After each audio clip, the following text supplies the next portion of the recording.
our screen.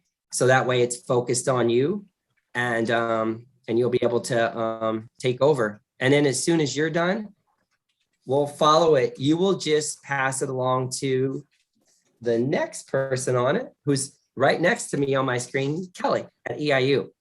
So you're just going to forward it to Kelly at EIU, and Kelly, you'll give it and turn it over to GSU and to Governor State, and then they'll take over, and then Governor State to ISU to Patrick, and then Patrick, you'll turn it to Lamont at NEIU, and then Lamont, you'll turn it over to Myra at Northern. We'll wrap up our college updates. And then Myra, after you go, you'll turn it to George at ACT. And if you might forget, I'll jump in and I'll be watching it behind the scenes and all that. But George will then do it. Then George, I'll jump in and send us to our first break. And then we'll get into the second part of the program. So that's how it goes. So instead of me coming back on and introducing each person, you just turn it over like we would do at a program when we did them on campuses a few years ago. And that'll be good.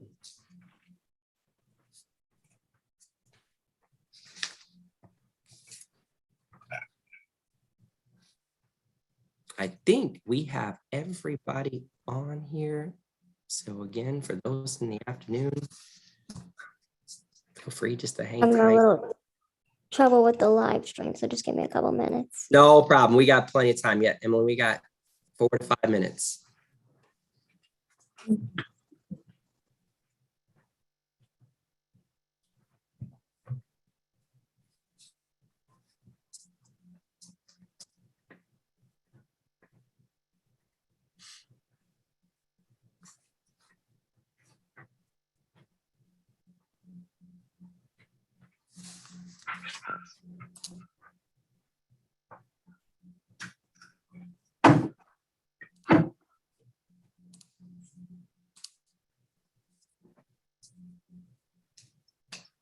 Todd, do you mind if just real quick, if I actually just hit my Go ahead. my No, share that's screen?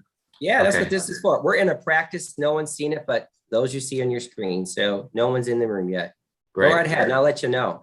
And I'll Okay. tell y'all, if y'all want to say, Todd, can you see my screen? I'll let you know if I can see it and give you a thumbs up or a yes, and then you can go. So, but yeah, if you want to share it and we'll see, you should have access to it. Mhm. Emily's in Try here it to now. give you access. I can't see anything. And I'm doing it right now. Oh yeah, there we How's go. that?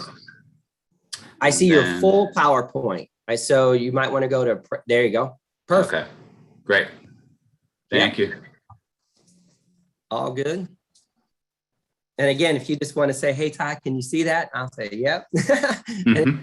So these people joining us, they all know that because believe me, they all do the same thing. They all say the same thing. Can you see my, I don't know what person doesn't say that. Maybe next year, y'all. I remember doing this last year at this time saying, oh, next year, maybe we'll be seeing you in person. And nope, here we are. Virtually again, not bad, but I can't believe it's been a year. I cannot believe it's been a year. I miss seeing everybody. This is not the same. I know. I'm with you, Kelly. That's not the same. This is definitely different than my first year of doing these in 2004 was my very first year. And it was different. Well, just so that everyone knows, Dr. Carlos Gooden actually just left the university recently. So I am the de facto director of admissions until somebody tells me otherwise. Well, welcome. Welcome to the group. Congratulations. Thank you. But you know how it is. There's more work involved. There always is. So, which is fine by me. Yes. I like it. Yeah, and pray for me too. I in addition to this happening, I'm also writing my dissertation right now. So Oh my life is not my own at the moment. Just to let Soon you know, you'll be it's, Dr. Oh, sorry. Soon you'll be No. Dr. Boyd. So exciting. Yes. Yeah. So So David, just so you know, it's Tuesday morning at 8:59, in case your days are all mixed up. Thank you. I appreciate it. Emily, at 8:59, are you good to go with the YouTube live stream? Yep, it's all set.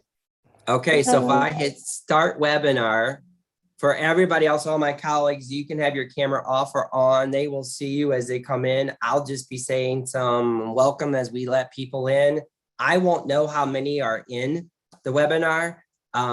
Emily will share that all afterwards. We'll get it from our Zoom team here, but Yeah, I'll send you all that information. Yeah, later. this perfect. afternoon. So we're gonna go ahead. I'm gonna hit start webinar. So that means it's gonna start recording right now. If you want a camera on, off, that's up to you. Mine will be on as I welcome folks, and then get ready to start it and be ready, David, because we'll go to you in about probably 10 so minutes. So I'm gonna hit start and let people in. Emily, if there's any issues, just let me know, send in chat or something. So start. All right. Get this started. We are. All right. Welcome everyone to the State Articulation for 2021. We are back again, so we're going to let folks join in. I know we have a big number registered, so we'll let them all join in, and then we'll get started with our program here with some housekeeping information and then get right into our updates. So give us a minute as we let people join in on the program. Thank you for joining us today.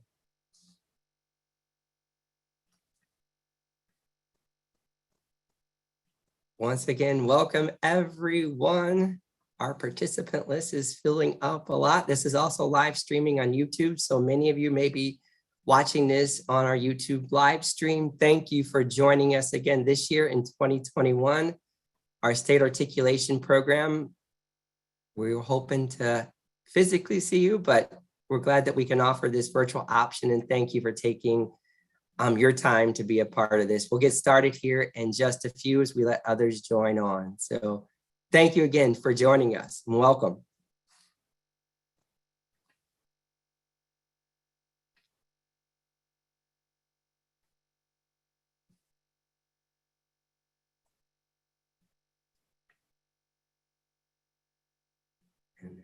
I'll make one more announcement. Hello again and welcome everybody to the 2021 State Articulation Program. We have a morning full of updates for you to share on the 12 publics, as well as from a few of our associations. So we'll be getting started here in just a minute or so as we see the participant list continue to grow. Also, welcome to those that will be on our YouTube live stream and watching that. Again, we thank you for joining us again this year in this unique format that I don't know if it's unique anymore. We've been doing it for a year and a half. So we appreciate your time. We hope to see you physically, but obviously we're going to do it virtually again this year for you and give you these updates. So give us another 30 seconds or so, and we will get started with some housekeeping and then get right into our updates. Thank you for joining us.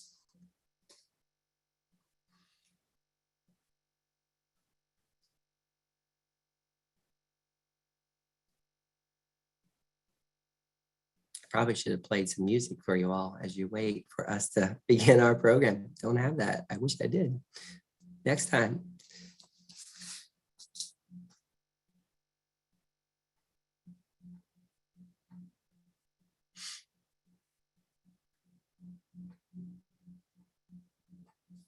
Well, welcome you all again.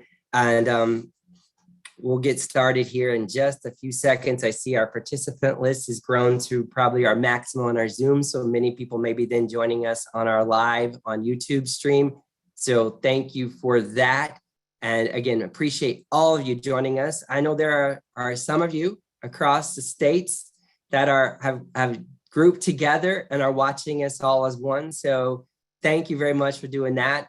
We just really appreciate your time in joining us here for the 2021 State Articulation Program, where you'll get to hear updates from each of our 12 publics here in Illinois, as well as in a few updates from our associations that partner with us as well and with you. So we're going to go ahead and I see our stream is at that. And again, many of you may be on our YouTube stream. So I do understand that this is a webinar, so we won't be able to see you. I wish we could, but we won't. I said this last year in 2020. I was hopeful I would see you this year. Well, we're not. We made the decision to do this virtually. But again, I hope that we might have a chance to see you next year. And that is truly my hope. I really do hope for that. So now that we're at 9:04, we're going to go ahead and get started with the program. And I have a few information that I would like to share first for you all in regards to the program here. You can see that this is the 2020. I already have a mess up there. You see that, number one, 2021 State Articulation Virtual Conference for you. And we have our guides and our things there. I'll share with you a little bit about that, but we'll give you an overview from the 12 public state institutions here as well.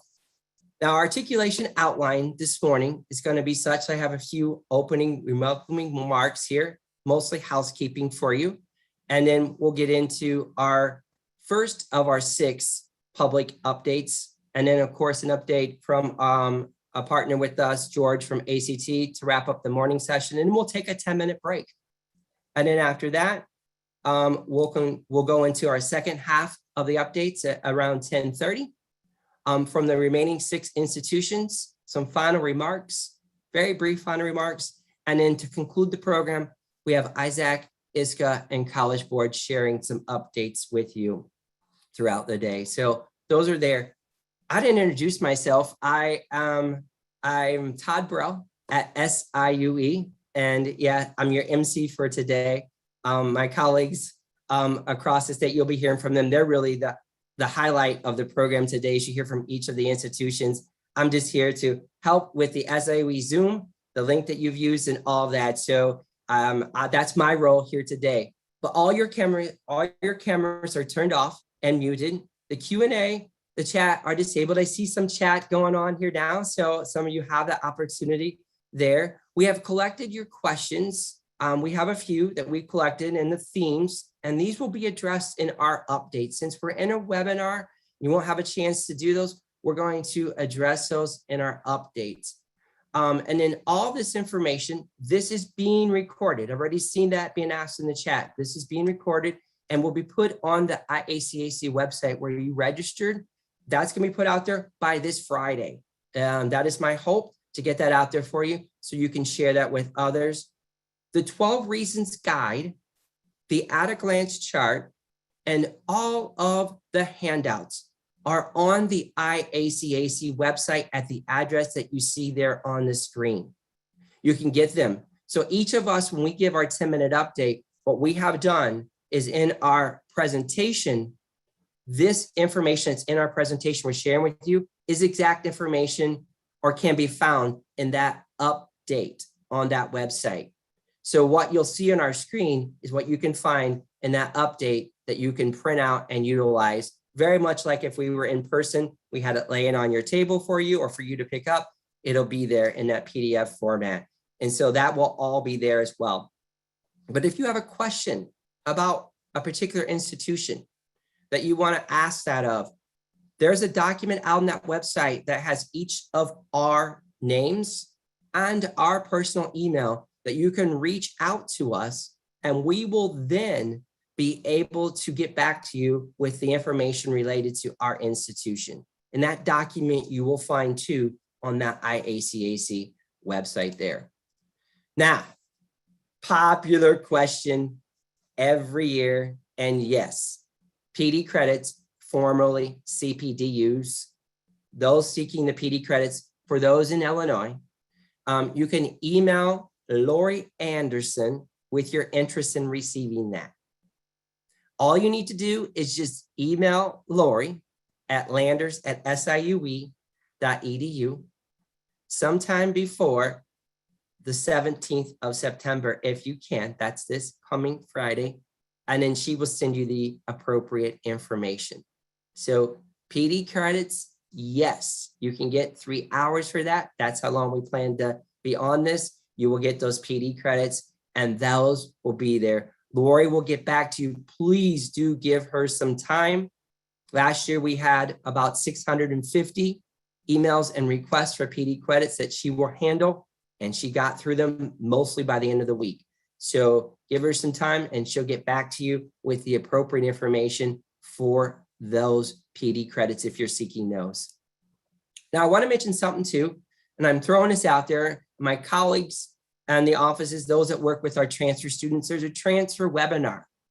EIU is helping to host this, and Rita, there's a link there. This is going to be related to everything transfer. So today we might give you a little bit of the transfer, but for those of you that are on here that work with transfer students, this is a great opportunity. I wanted to mention this, September 29th. They're doing a very much a similar format as this, but it's going to be everything related to transfers on that day. So know that there's an opportunity there.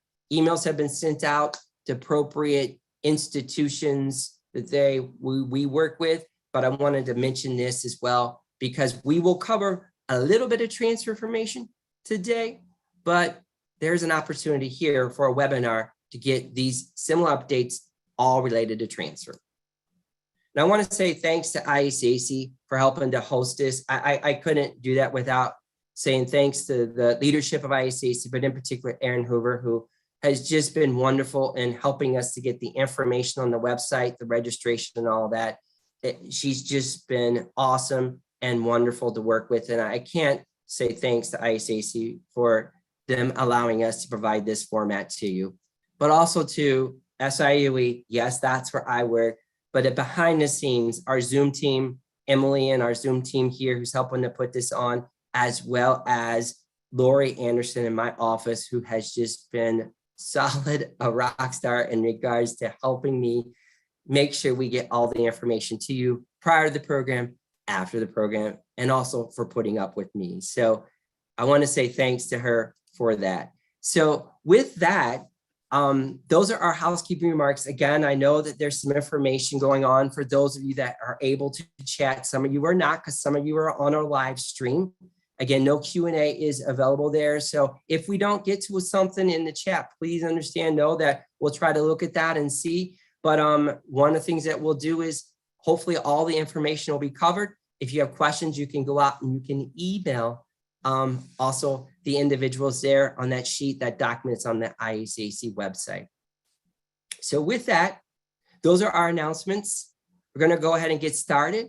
I'm going to turn it over to my colleague from Chicago State University, David. David's going to kick us off. Here you go, David. Thank you very much, Todd. I really appreciate that. I'm used to being, I love baseball. I used to play baseball. So I'm used to being a leadoff hitter. So I'm ready to go. And I'm going to go ahead and bring up my screen here. Let's see, share screen. All right. I like that reference to baseball. I'm a big baseball person, so I like it. There we go. All right, there we can see your whole PowerPoint, and there you go, David. All right, thank you very much, everybody, and welcome. This is going to be a great day today. My name is David Boyd. I am the Associate Director of Admissions here at Chicago State University, and I'm just going to give you a few updates as far as what's happening here at CSU. We're very proud of the things that we're doing here on the south side of Chicago, and I'm going to talk to you about them. So just by the numbers, let's start off there. We have just under about 3,000 students attending CSU this year. We are combining both undergraduate and graduate students in that number. But one of the great parts about CSU, our student to teacher ratio, we are 12-to-1. So that means students will actually really be able to get to know their classmates, get to know their teachers. And that's important. It's important because if you're going to be considered a colleague and eventual professional, you need to kind of have those intimate networking skills developed, as well as the academic learning that you get from us. We are an NCAA Division I sports university. We're very proud of our Cougars. I personally am going to be going to a lot of the games this year, so I'm really looking forward to it. We have a residence hall. I'm going to get into a little bit more information about that later here on campus. So if you want to get the campus feel living here on campus at CSU, you will have that opportunity. Over 80 plus student organizations, fraternities, sororities, clubs, both ethnic club and academic club based, among several others. 36 different states are represented here on our campus, so we're very diverse, but 28 different countries also represented here on Chicago State's campus as well. And as of September 7th, we are now celebrating 154 years of academic excellence here at our university. We're very, very proud of that. So a little bit about CSU. CSU is purpose-driven. We are a university. Yes, we do have academic programs. We do have networking opportunities. We do have career development, but also we're a purpose-driven university because of our location, because of the kinds of students that we service, and the kinds of things in our mission statement that make us want to get active and get involved in the areas that we are learning on. We're diverse. So we have a lot of different backgrounds, a lot of different ethnicities here. We're very proud of that, having that kind of representation here on campus. And we are proven. You don't get to be 154 years old unless you have a proven track record. And we're very proud of that here at CSU. A couple other quick things to note. Illinois, in terms of our state here, Chicago State University is the only predominantly Black institution. So roughly about 68% of our students that attend CSU are African-American or Black. But then we also have plenty of Latinx students, plenty of students from our Asian countries and across the globe. So that adds to the overall experience that students will actually receive here on campus. And we're really proud of that. A little bit about some of the things that we have going on here. We want to talk a little bit about our RISE program. Our RISE program essentially is developed for first-time freshman students here at CSU and transfer students who have less than 24 credit hours who have actually been admitted to the university. It starts off as a 5-week intensive program, and you actually have the opportunity to be able to earn up to 3 credit hours that can be applied directly to your degree program. In addition, our RISE scholars actually receive a full tuition for their very first year, tuition fees, and also healthcare, a campus healthcare plan that they can take part in, also textbooks.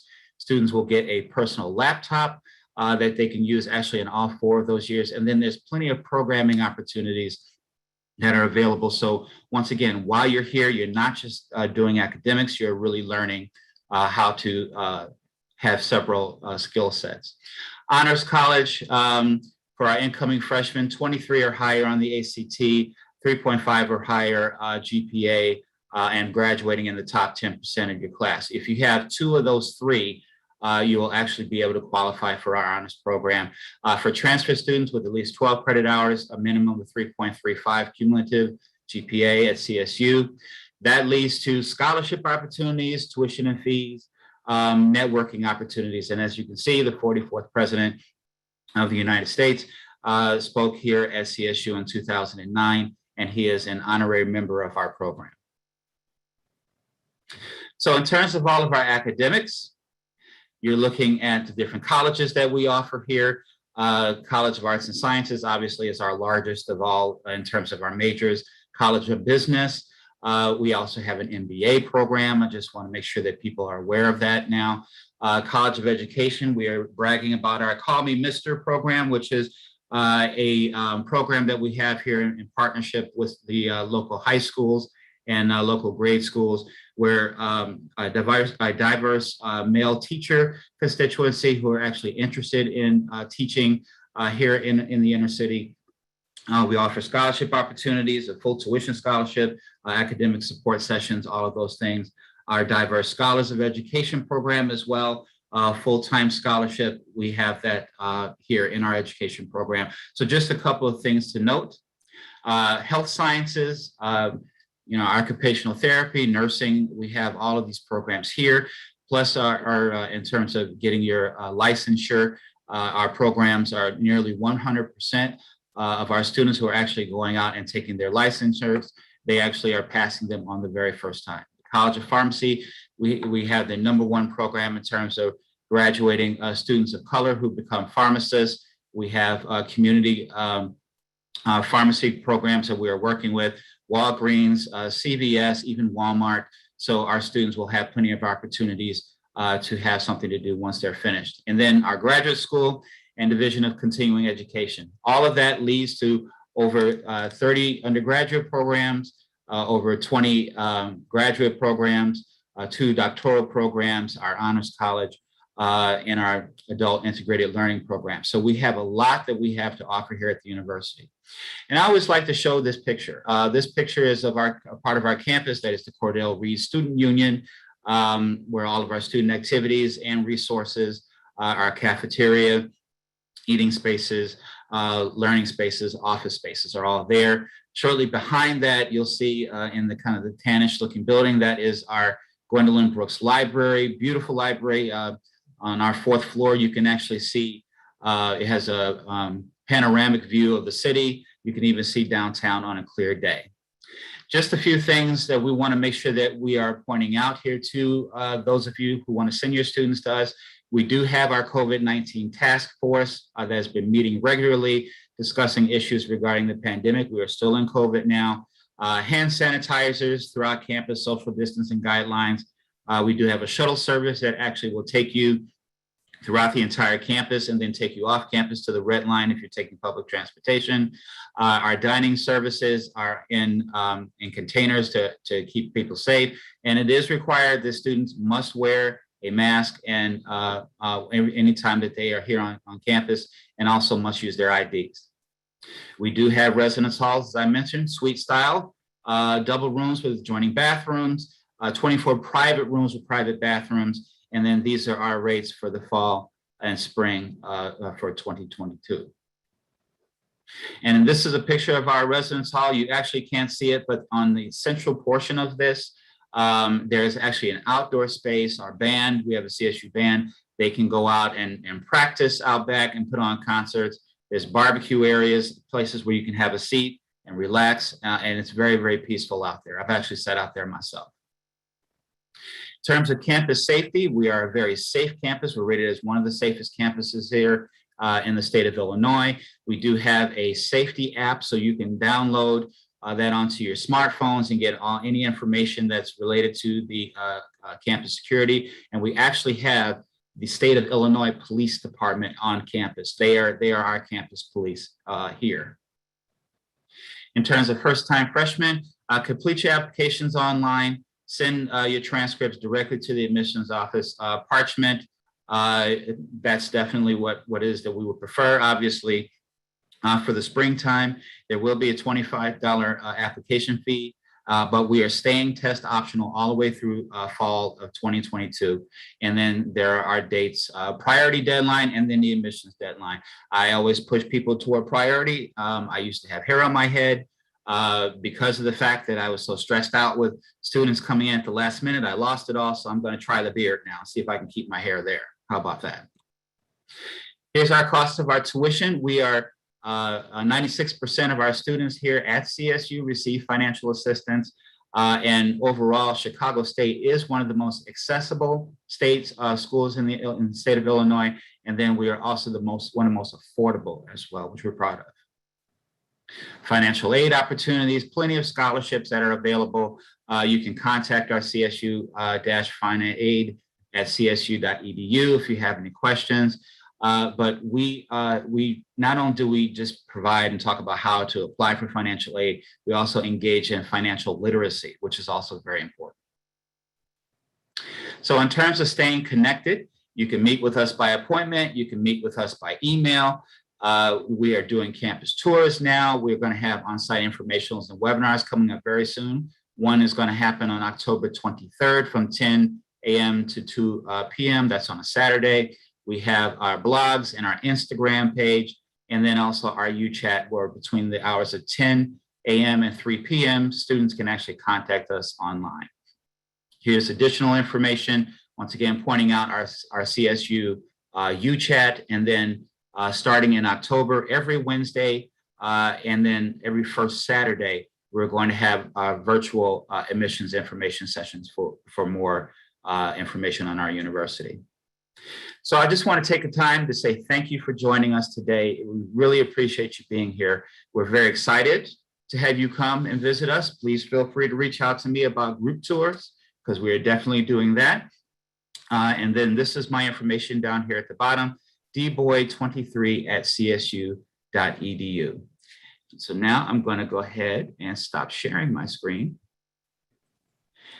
And with that, once again, it was a pleasure to be here with you today. I'm going to pass it over to Ms. Kelly Miller from Eastern Illinois University down in Charleston. Thank you. Thank you, David. I will share my screen now.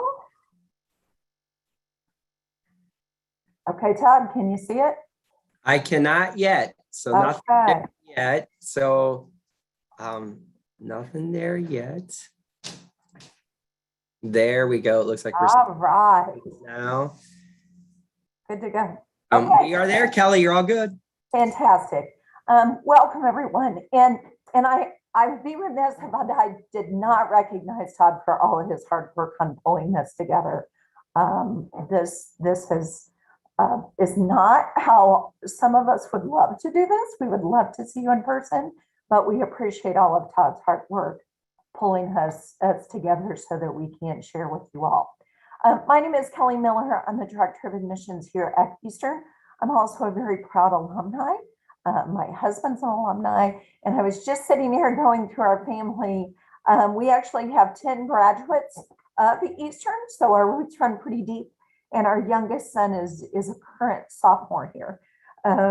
So I can fully attest to what this university does and the impact that we have on our students. So I've lived that for sure. All right, where's my next slide? There we go. It was just a little delayed. A little bit about what our fall looks like. First of all, we're very excited to announce that our first nursing class has been named. We started the Galen Richard School of Nursing. It was open for pre-nursing students in the fall of 20. Our first class has just started with all of the facilities renovated and up and going, and very, very exciting. We're also, there's just an electric vibe on our campus right now. 80% of our classes are in person. So I think so many of our students were so over online courses and virtual courses. So as you walk through the campus, you can see that. We've converted some spaces that are not meant to be classroom spaces into classroom spaces so that we can have that personal touch with them. So for instance, our grand ballroom that would normally host large events and campus dances and lectures and that sort of thing is a classroom for 40 students. But we felt like it was so important to have that face-to-face as much as we could. So we're back to normal. 80% of our classes are always taught face-to-face, and that's where we are now. We're also really excited about our incoming class. Our freshman GPA is a 3.4 and our transfer is at 3.15. So very strong students coming here, having a great experience. We saw a 5% increase in our transfer incoming class. And we have also seen our third year of retention growth with our new students. So not only are students coming here, but they're thriving, they're returning and doing very, very well. Our admission criteria, we've learned something through this pandemic and with test optional. So we have tweaked those admissions criteria for our incoming freshmen yet again. So for incoming freshmen who are not going to submit a test score, we're asking for a 2.8 on a 4.0 scale. If students do have a test score that they want to submit, it's an 18 or 960 with the 2.5. We do have some students that don't quite hit either one of those thresholds. So what we're asking them to do is a personal statement, letters of recommendation, so that we have a full picture of what they've gone through. We know that COVID and distance learning has been very stressful and very hard on some students. So we want to know what kind of obstacles that they have faced, so that they do have the opportunity to submit that information. For students who are submitting their test score, we will take a self-reported test score at the point of application to make the admission decision, but we will ask for that official test score later on when they're coming to orientation. I love talking about our automatic scholarships. We have both automatic scholarships for our freshmen and our transfer students based off of their GPA at the point of application. So for our freshmen, we have a 3-tiered model that is guaranteed for 4 years, providing they meet that renewal criteria. So no application needed, just automatic. Students do have until June 1st to update that criteria. So maybe you have a student that applied that's at a 3.25 and they're entering their senior year, but by the time they graduate, they're qualifying for those merit scholarships. Or maybe they're just on the bubble between one tier and another. They've got until June 1st to update that information. We love talking about our honor scholarships for our highly talented students. Our Pemberton Presidential is a full ride scholarship offered to multiple students with a value of this year estimated at $86,400 for 4 years. So full tuition, fees, and room and board. We also have our Presidential Scholarship, which is full tuition and fees for multiple students, as well as our Honor Scholarship, which is a $3,000 scholarship a year for 4 years, but can be layered with our merit scholarships as well. For students who meet that 375 GPA, this is a separate application, while our merit scholarships are automatic. This is a separate application, highly competitive. They come to campus, go through an interview process, because everything about our students cannot be captured on paper through their tuition or through their transcripts and their letters of recommendation and their resumes. So that interview piece is a huge part of that selection process.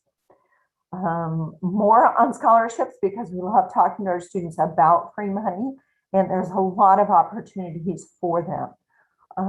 Our EIU Promise is a program that guarantees students who are in that $63,575 or less annual income with a 3.0 from Illinois. We're going to guarantee that all their tuition and fees will be covered for 4 years. So a very helpful program for students. I mentioned transfer scholarships, merit scholarships. Again, those are automatic scholarships with our students coming in. Our transfer students, because so many of them don't finish in the spring semester and have those additional courses in the summer, we extend their deadline to submit updated transcripts to the first day of class. So they have until our first class day to update those transcripts and qualify for merit or increase their merit that they're receiving. For years, we have had the Panther Promise tuition waiver, which is really meant to help our students that have a gap in their financial aid. And once that comes in, students that are in that income range of $32,000 to $79,000 family income will qualify for an additional $2,500 towards their tuition. Again, that's for 4 years. We're very proud of our affordability. We've tried very hard because we know the impact that college cost has had on our families. So we have been very intentional about being proud of the fact that we have the lowest cost of attendance in the state of Illinois. Part of that has to do with our textbook rental program. Students that come to Eastern don't purchase their textbooks. They rent their textbooks as part of their fees. Again, many of their scholarships cover that. And that's a savings of at least $1,200 a semester. Highlights for us. One thing I should mention is that we are now, as all the state universities are, a part of the Common App. We have no application fee if students are applying through the Common App or are applying through our regular application. So that has been waived for our students for this year. I mentioned earlier that we are very proud of our student retention rate, that we are on our third year of an increase of retention rate for our students. And a lot of that has to do with that personal interaction, the fact that our classes are face-to-face. But we know that these students coming in also have a transition because they have maybe been virtual for a year and a half or so. So we have some additional things that we've implemented this year. We now have a central tutoring center. So it's one facility. Students can walk in any course that they need assistance with. There are tutors available, no appointment necessary, that are there in one location to serve those students. We've also consolidated all of our student support services to one building in the center of campus. So academic advising, our TRIO services, new student and family programs, disability services, all of those things are now in one central location. So if students aren't quite sure where that office is, they know that they can go to McAfee right next to our Martin Luther King Union and get that assistance. The other thing that we started last year for freshmen and this year we've entered into it for both freshmen and transfers is our freshman transfers connection program. This is a living learning environment specifically for students to offer them some additional assistance. We have peer mentors that meet with the students weekly over a meal. They do some social things. Our freshmen are all required to be in a freshman seminar course. And as I said, they're all living in a common residence hall for community. Our retention rates with those students is even higher than our overall retention because they've made those connections. They know where to go when they need some assistance. We've had fabulous results from that. And we are also updating our student information system that our students use, our Panther portal, to provide more services to students. Lastly, we would love for everyone to come and visit us, whether that is in person or virtual.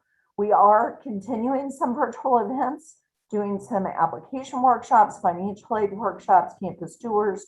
Those are ongoing. But we are hosting visitors on our campus because one thing we know here at Eastern is that how we connect best is in person with those students. So we have arranged all of our visit opportunities so that we can social distance, we can keep our visitors and our campus safe while bringing people to campus to get the feel. So many students are like, I've heard about Eastern. I think I'll go and check it out. And once they walk on our campus, they absolutely fall in love. So would encourage students to come and see us with all of these different visit opportunities we have. For our highly talented students, we're hosting an honors visit day specifically for them on October 2nd, along with the other opportunities we have. Here is my contact information. I would love to hear from anybody that has questions, needs assistance, has a student that maybe needs some special attention that you need us to look at or walk through our application or enrollment process. So please feel free to reach out to me. I'm available anytime. And with that, I thank you all for your attention. And I am thrilled to introduce my colleague and friend, Lisa Schneider from Governor State University. And I will quit sharing. Thank you, Kelly. Stop sharing. we Okay. go. All right. Thank you so much. Give me 1 second. I'm going to share my screen as well. And Lisa, I'll let you know we can see everything good. And thank you for everyone. Before Lisa gets started, I just want to say thank you for your patience. Some of you are joining us on YouTube live stream and had issues getting on. So apologize for that. If you know of others that need assistance, have them email myself or Lori. We'll make sure we get them on. We have the link. So Lisa, you're all good. Sorry. Thank you. Turn it back to you, Lisa. Thank you so much. Hi, everyone. My name is Lisa Schneider, and I am the Director of Admissions at Governor State University, and I'm so excited to be here with you today. I'm going to share some updates about all the amazing things that we are doing at GSU. Get my slide to advance. All right, here we go. Okay, let's start off with some enrollment updates. So we're very excited in this last year to get a permanent test optional admissions policy passed within our university. So we will remain with a holistic review model moving forward for our freshman program. I'm going to go over some of the criteria for that in a future slide, but this is something that's very in line with our mission as a university to the students that we serve and the disadvantages that students of color have with testing policies. So we're very excited about that and the opportunities that's presented. Two things to just kind of point out with that, we have seen an increase in minority students that are involved with our honors program because of the test optional process. And we've also been able to award a lot more scholarships through Aim High with that test optional process as well. So very exciting things for our students here. We have two new ways to apply. We went through a CRM implementation last year and launched Slate. Many of you may be familiar with that name. So we do have a new application that is nice and streamlined. I have the link right there for you. And we also, a common theme probably with the rest of the group here, is we did launch on the Common App as well for freshmen specifically. Our undergraduate application for both freshman and transfer is free if you apply on our website. We do have a $25 application fee for Common App, but we do have fee waivers available. So if you would be interested in one of those for your student, please just reach out. We'll be happy to share that with you. A big change to our freshman program is that we've adopted a co-curricular support model for math and English. This is replacing our old Smart Start program. I don't know if many of you remember that, but instead of doing a 2-week program prior to the start of classes, now students who place into the support model for math or English or both will be taking a 1-hour lab that is accompanying the regular class at no cost to the student and no additional textbooks. So that has been a really successful. So far, so good. We just started classes about a week ago, so I'll be happy to report on the success of that next year. Another nice thing that we launched this last year is Scholarship Universe. So this is a scholarship portal that's on our website that has all of our university and approved public scholarships that are searchable through this. You do have to be admitted to log into Scholarship Universe, but it is a great tool for students to be able to match up against all the university scholarships that are sometimes hidden from our new students. So this is a great tool for anyone who's looking for that extra money. I'm happy to report we did have a steady enrollment for our freshman class from 2020 to 21. We're just about even with last year's enrollment. And our GPA went to a 2.5 on a 4.0 scale is our median GPA. I think that's a reflection of our holistic review process that kind of started midway through our cycle last year, because many students that maybe would have been denied based on test scores alone now have the opportunity to attend.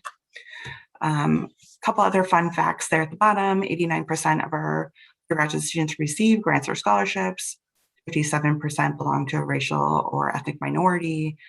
Our honors program, it has a wonderful retention rate of 86%. And my favorite stat, 39% of our students are first-generation college students. All right, a couple new things that are kind of a little bit more fun. We did just get the notification that we were ranked number 25 in social mobility, U.S. News and World Report. Our Nathan Manilow Sculpture Park, which we call the NATE, was ranked #1 sculpture park in the country by USA Today. You live and learn amongst art at Governor State University. So no matter what window you're looking out, you'll see one of the wonderful sculptures on our grounds. We did launch our slate.org portal. So for you counselors, if you're familiar with that from the other universities, you can also now see your Governor State student or your students applying to Governor State in slate.org as well. And we also just launched new varsity reserve teams for men's and women's soccer, men's and women's basketball, and women's volleyball. So these are not quite JV teams, but they do still have the eligibility for scholarships through NAIA. So if you have students that are looking to get recruited, it's another opportunity for them. Just going to go quickly over our response to COVID-19. So this fall, we saw kind of a return to campus a little bit, I think similar to what Kelly was describing. We do have a mix of on-campus, online, hybrid, both synchronous and asynchronous classes.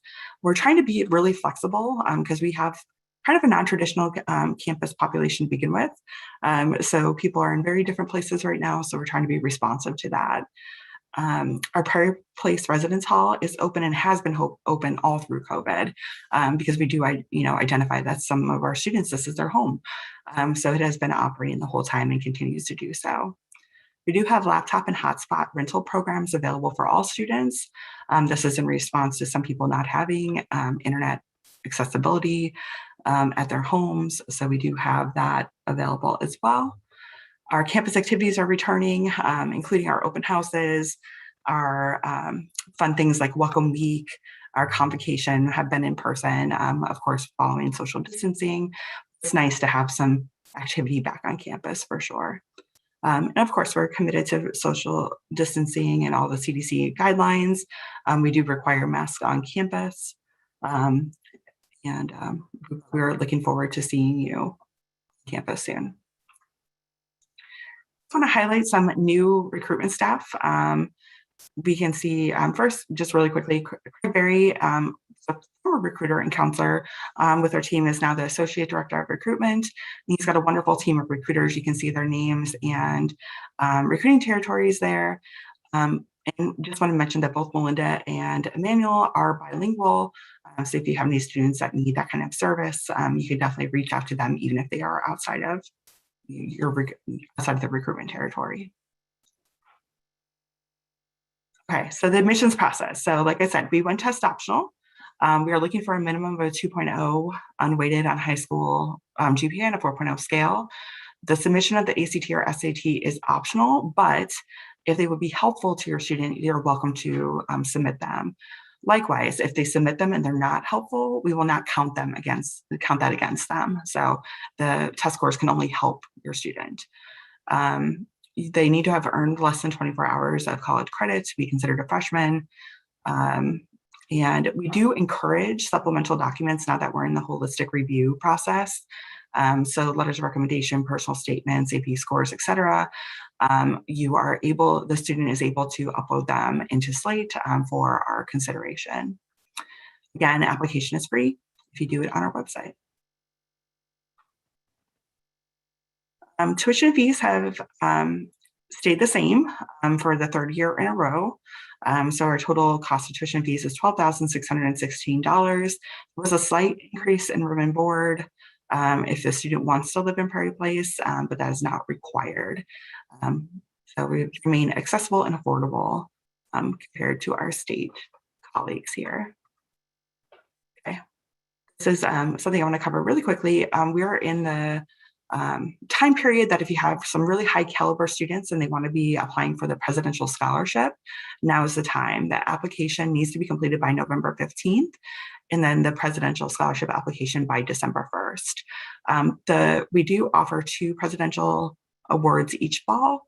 That is full tuition fees, housing, book stipend, meal plan. So it's a nice full ride there. But then we also have provost and dean scholarships that are taken out of the same applicant pool.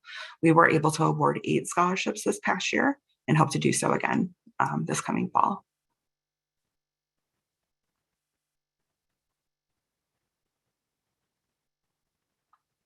we go. Okay. And our AIM High Scholarship is something that we've been very proud of these last few years that they've been available. We did make some changes to the award amounts this year, so I just want to point that out. Now, this is applicable for both freshmen and transfer students. We kind of made it into some bigger buckets and some higher award numbers there. So if your student has a 3.5 or higher, they have $6,000 annually. 2.75 to 3.49 is $4,000 annually. The only caveat with the transfers is they must have earned an associate's degree, but otherwise it's solely based on GPA, and test scores are not taken into account for that for freshmen. And I think this is my last slide, basically how to connect with us. So we do have some open houses coming up. I just want to put those on your radar. We do have an undergraduate and graduate combined open house on Saturday, October 9th. This is in person on campus. You must RSVP for this event so we can make sure we're sticking to social distancing and capacity. But we are also offering a virtual open house on Wednesday, October 20th at 5 p.m. So if you aren't able to get into the registration for the on-campus event, we will have a virtual one as well. We're also still conducting virtual admissions appointments. You can register for those online. And then we are open to campus visits and would love to have you here. There are separate links for students and families, like individual tours, and we are open to group tours of less than 50 based on what room availability is. So please visit our website if you'd like to schedule any of those types of visits. And lastly, this is contact information. Here's my direct information, as well as the Office of Admissions. I'll be happy to take any questions you might have. All right, now I'm going to pass it over to my colleague, Patrick Walsh at Illinois State University. Thank you very much. All right. Good morning, everyone. I'm Patrick Walsh from Illinois State University. I'm our Senior Associate Director of Admissions, overseeing our recruitment staff, and happy to be here talking with you about the exciting things that are happening on our campus. So let's go ahead and start with enrollment. So our enrollment for fall 2021 is 20,233 total students.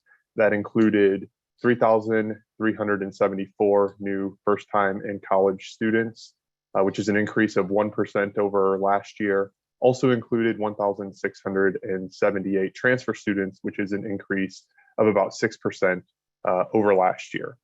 With this incoming class, we have our largest honors class in university history, with about 450 students joining our honors program, which is indicative of the increase we've seen in profile. Our average grade point average was a 3.6 on a 4.0 scale, and about 35% of our students came from historically underrepresented populations within higher education. As we look at the application process, we did have a few changes here. Our application opened on August 1st, and that opened for both freshmen and our transfer populations. For our freshman population, in addition to our application that we have through our Illinois State website, we're also part of Common App, which you will see as a common theme here today. But students can apply through either for our first time in college. And our priority deadline moved to November 1st. So that's the best time for students to apply, incoming freshmen. For our transfer students, that priority deadline remained the same of January 15th.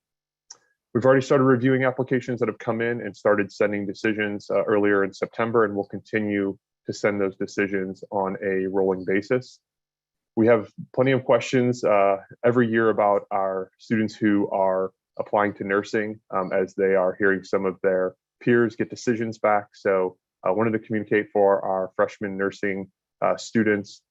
Those decisions will be out by mid-November, one of our most competitive programs. So as we're reviewing and making decisions, those are a little bit delayed in terms of our other students going into other programs. So what are we looking at for this year? We are test optional. We added a question on our application so students can indicate to us whether or not they would like a test score considered as part of the application process. So if they mark yes and provide scores, we will take those into consideration in the admissions process. They can also mark no. If they mark no, we would ask that they send us an unofficial transcript. If you're working with any students who are waiting for a test score before making the determination of how to apply, I would encourage them to apply and mark no. They always have the opportunity to reach back out to us, let us know that they would like to change that to yes, and they could provide those scores, and we will look at them. We'll continue to look at coursework, cumulative grade point average. Students are able to list the semester of courses on the application, along with their self-reported grade point average, as well as their GPA scale. We'll also look at grade trends and include a personal statement. That's optional for our students, but does provide us a little bit more context within the process to make decisions. So if they would like to submit that, we'd be happy to read it. If there's anything that we're not getting from a transcript or a test score, if they've submitted, really provides us an opportunity to get to know our students a little bit more and helps inform our decisions. As we look at the fall, we look forward to connecting with students. We will be attending college fairs in person. Our counselors will be reaching out to our high schools for visits, as well as our community colleges. We are open to doing in-person visits for high schools, but we also understand if that's not possible, we can definitely accommodate with some virtual options. And as I mentioned, our counselors are reaching out now, or most of them already have reached out to start scheduling those. We have a full slate of on-campus events, starting with our open house on September 25th. That's coming up not this Saturday, but the week after. We'll have 2 more open houses throughout the fall, along with some admitted student events and our You Can Do ISU program. So looking forward to having students to campus. We really want to be accessible. We are following all of the required protocols to keep everyone safe. In addition to those events, we also have our freshman information sessions that happen daily, along with our transfer information sessions, where students can have a presentation, student-led walking tour of campus, and see a residence hall. We will continue with some virtual options. About once a month or so, we will have some virtual freshman information sessions and transfer information sessions. But I did want to highlight that we have one-on-one virtual appointments. So if you are working with a student or a student and family, or just a student wants to reach out and connect with us from our website, you can sign up for a Zoom virtual appointment one-on-one with one of our admissions counselors. For scholarships, students who are not providing test scores are still eligible for our scholarships. As you can see on the screen here, our Redbird Academic Scholarship starts at a 3.0 plus GPA, our university at 3.5, and our presidential at 3.75. These are all renewable scholarships for our students. Redbird Academic Scholarship notices will begin being sent in mid-November. For university and presidential, we'll reach out to students who are eligible and have them complete a scholarship form along with an essay. There's a possible interview that could take place before we are naming finalists there. And again, all of those scholarships are renewable for all 4 years. In addition to that, we do share information with our academic departments. We have a legacy scholarship, a first-year honors scholarship, all of those to help offset the overall cost of coming to Illinois State. For our transfer students, students with a 3.5 transfer grade point average and 24 plus hours are eligible for our transfer student scholarship. We also have a Phi Theta Kappa scholarship. And honestly, for all of our scholarships, we really encourage our students to apply during the preferred filing period for best consideration for that funding. As we look at the financial aid process, the free application for federal student aid, we encourage students to submit that by November 15th. We'll send financial aid offer letters in late February, early March out to our students. And for our students, we do have institutional aid called ISU Access, when coupled with Pell and MAP, covers the full cost of tuition and fees for students who qualify there.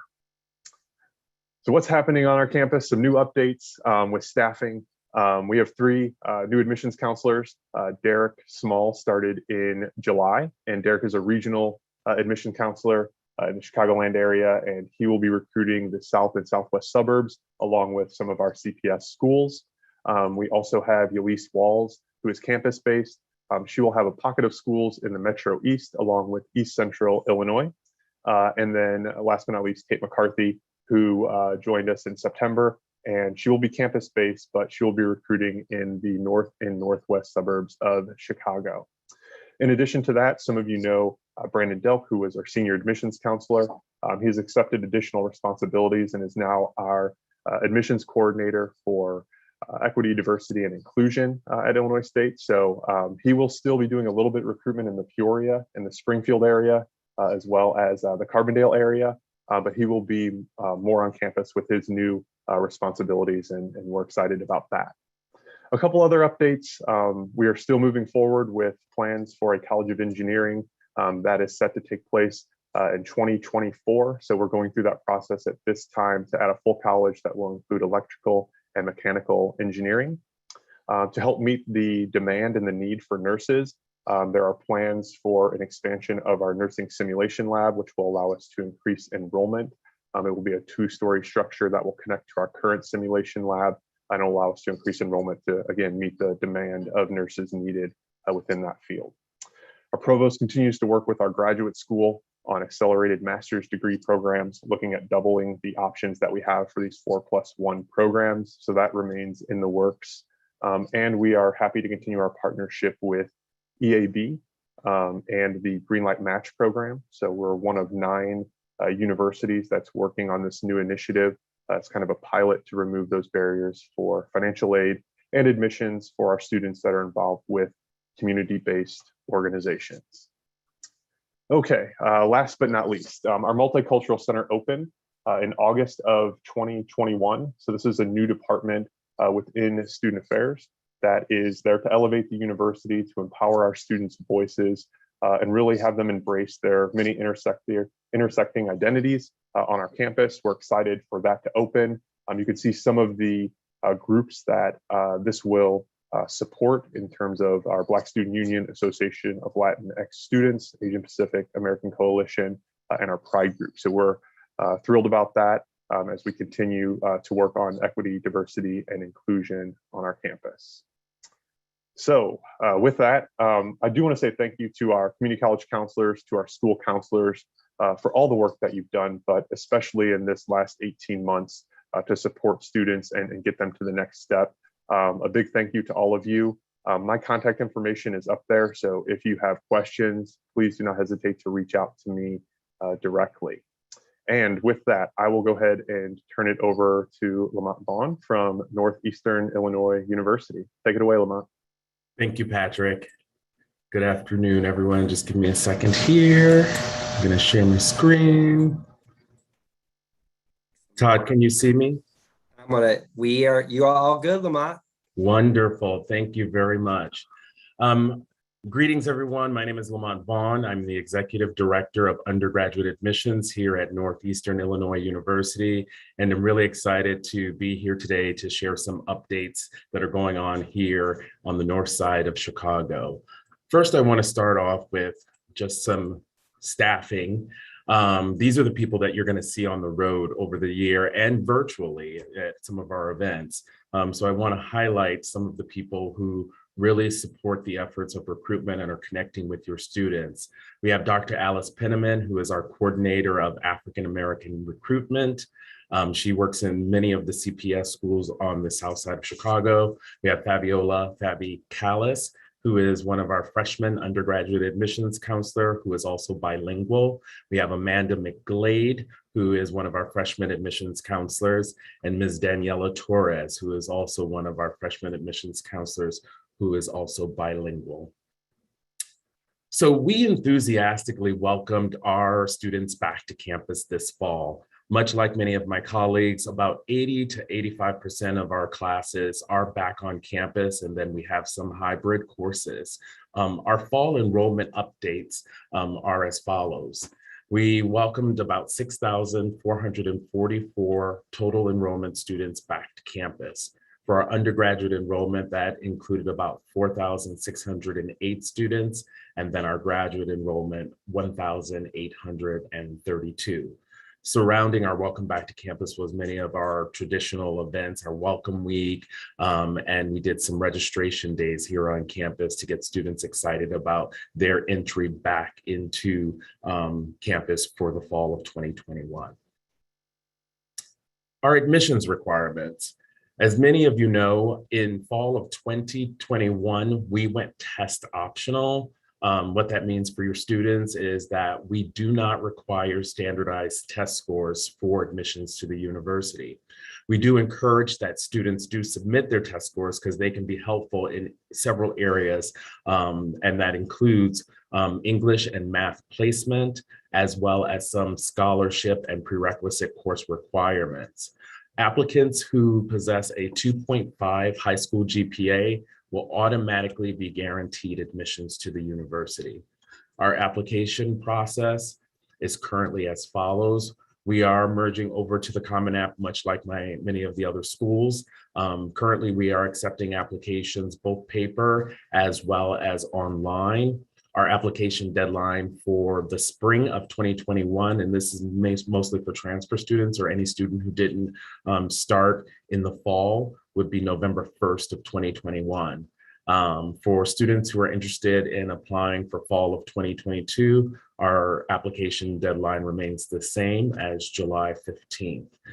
Students can submit their official transcripts through our NEIU admissions at neiu.edu doc, or through email, parchment, or regular mail. Along with that, there's a $30 application fee. As a part of the application process, we do ask that students choose one of our campuses to begin their education. We have a campus here in North Park, which is our main campus. And then we have our El Centro campus, which is in Auburndale. And then our CCICS campus, which is in the Bronzeville neighborhood of Chicago. We're proud to have so many locations because it offers students across the city an opportunity to shave their commute time in half and start their courses at the campus that is most convenient to them. As a part of the application process as well, we want students to continuously monitor their application portal. That's where the important information that they'll receive throughout the application cycle is sent, and that includes their decision letters. They can accept or decline their offers, and they can defer their admissions to the university. We also ask that students, as a part of the application process, create a custom view book. The custom view book allows them to better understand all of the resources that are available to them as a student and all about our academic programs here at NEIU. Many of you are familiar with our success programs, and these are support programs. We are excited that we have been able to add a few this year to our anchor programs, which were Project Success and Proyecto Palante. We have added our College of Arts and Sciences education program, which we call CASEP, and are creating access to STEM for all, which fosters relationships with students who are interested in science, technology, engineering, or math. Additionally, our campuses have success programs. We still maintain our El Centro Scholars program on our El Centro campus and our Carruthers Center All-Stars Success program at our Jacob Carruthers CCICS campus. We continue to be one of the most affordable institutions for students, and we offer tons of scholarship opportunities. Right now, our current tuition for our undergraduate students is $15,071. We do offer a guaranteed tuition rate for up to 4 consecutive years for our students, and about 87% of our students were awarded financial aid in the previous year. For our undocumented students, they may qualify for in-state tuition if they meet requirements of the Acevedo bill. Our presidential scholarship is valued at $60,000. It still covers the cost of 4 years of in-state tuition and is awarded to students who have a high school GPA of a 3.25. And we also look at SAT or ACT scores, and that's where we really encourage our students who are applying to Northeastern to submit those scores if they've taken them. Our provost and dean's merit scholarships are $2,000 and $1,000 respectively. And then we still participate in Aim High with our Golden Opportunity Scholarship that goes to Illinois residents with a 3.0 GPA and an adjusted income of $61,000 or less. In addition to those anchor scholarships, we have several other opportunities for our students. We generally award over about $3 million in scholarships each year. We encourage you to encourage your students to apply early and to reach out to us to learn more about some of the scholarships that we offer as an institution. And many of those can be found on our scholarships page. Our housing opportunities. Our housing opportunities for 2021, we're excited that we still have the Nest, which are opened in 2016 for our campus, and students are loving to be able to live in the campus. We all know that living in the university housing helps students with their academic success. They also have the opportunity to meet students from diverse cultural backgrounds, and it enriches their experiences here on campus. It's more about just being able to cut that commute time in half, but also to be able to learn alongside folks that you're living with. This year, we introduced 3 new living and learning communities. They're residential communities that we are really proud of, and we believe that these 3 are able to attract students from several different populations. We have our social justice leadership program, our Discover Yourself at NEIU living and learning community, and our Future Teachers Living and Learning Community. Students who apply and are selected to live in our living and learning communities will receive housing scholarships. The first one is our Social Justice Leadership Program, and this one is for students who are interested in social justice. To be eligible for this program, students need to be admitted first-time freshmen or transfer students in a degree-seeking program and have a RISE Act or a FAFSA on file. For the program, students are also required to enroll in 2 social justice courses for both the fall and spring semesters and meet individually with one of the social justice coordinators. Students who were selected for this program this year received both their fall and their spring tuition housing for free. The Discover Yourself at NEIU is for our future leaders, and students who are selected for this program will be interested in leading and being a community leader here at NEIU. The participation requirements are slightly different as they are leadership and development training opportunities.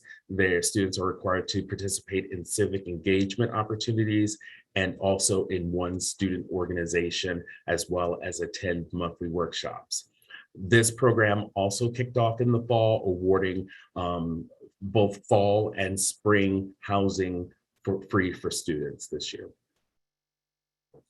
Our Future Teachers is designed to attract those students who are planning to major in education or have an interest in majoring in education, and also for students who are second year or third year students who are also majoring in education. To be the eligibility requirements for our Future Teachers is students need to be currently majoring or planning to pursue a degree in education, and also have a RISE Act or a FAFSA on file, and have a 2.5 or higher GPA, and enroll in some of the cohort courses that are offered as a part of the program. Full recruitment. We are back on the road and excited to meet each and every one of you as a part of that. We'll also be offering some of our traditional campus events, but safely. Our campus tours and our application workshops are currently available for folks to begin to register for. Many of those programs will be virtual or on campus. Students will have the opportunity to choose the format that fits them best. Additionally, our transfer events will continue to happen. We will be participating in NEIU days at various community colleges. We'll host early admissions for our transfer students in 2 easy steps. and then transferring with financial aid workshops to help students with financial literacy who are coming in from community colleges. With that, I want to thank you all for being here today and giving us this opportunity to share with you a little bit of the updates that are occurring here at Northeastern Illinois University. We look forward to working with you throughout the rest of the year. And with that, I'm going to turn it over to my colleague at Northern Illinois University, Myra Lagunas.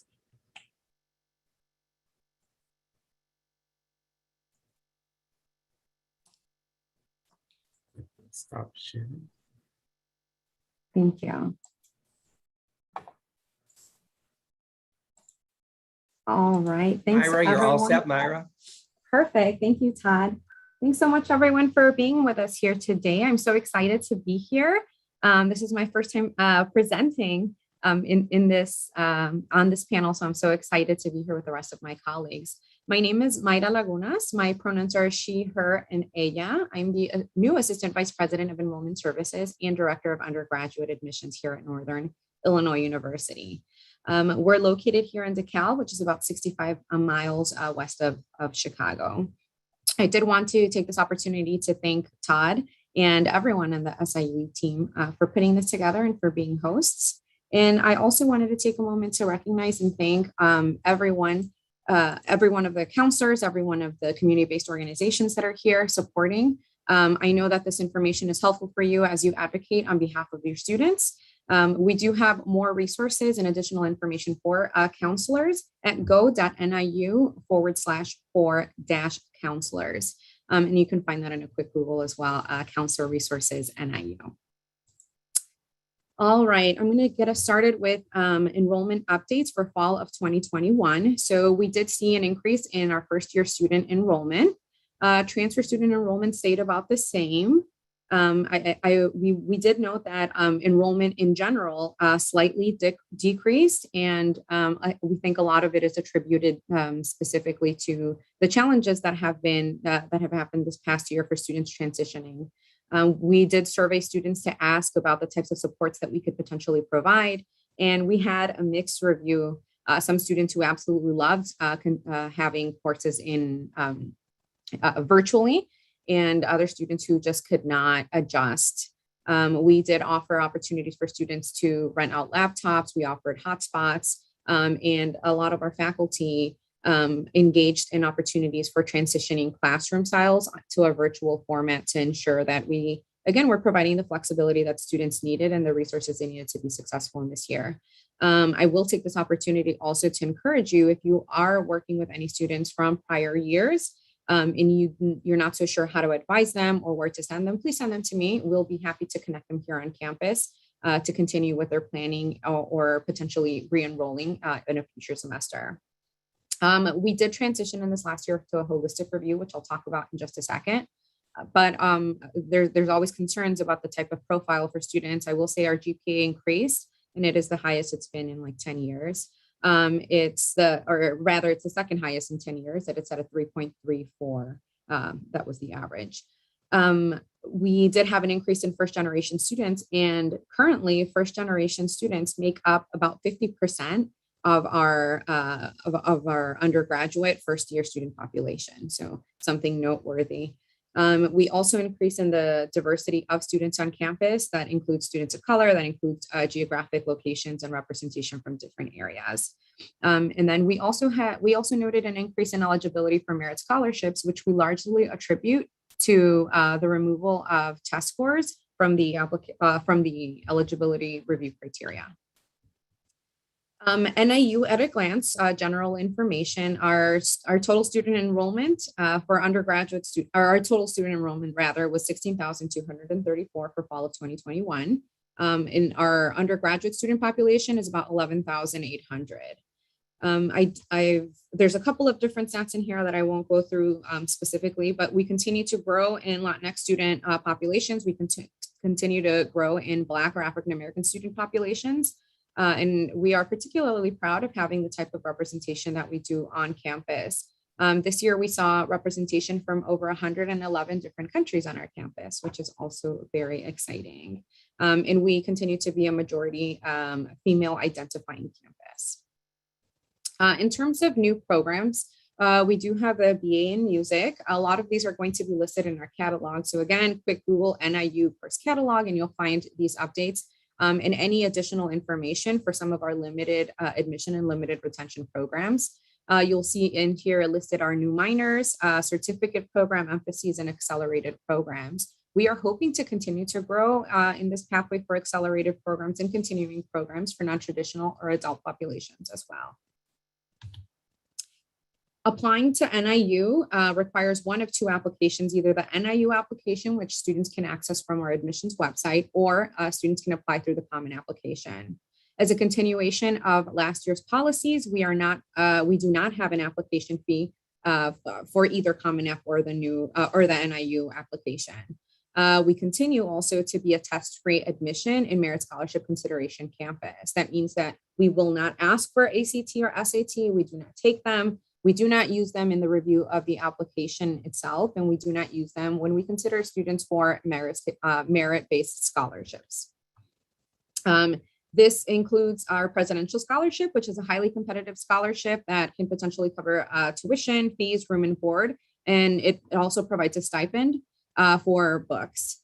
The presidential scholarship is available to first-time, full-time incoming first-year students with a minimum GPA of a 3.8 on a 4.0 scale, and it is renewable for up to 4 years.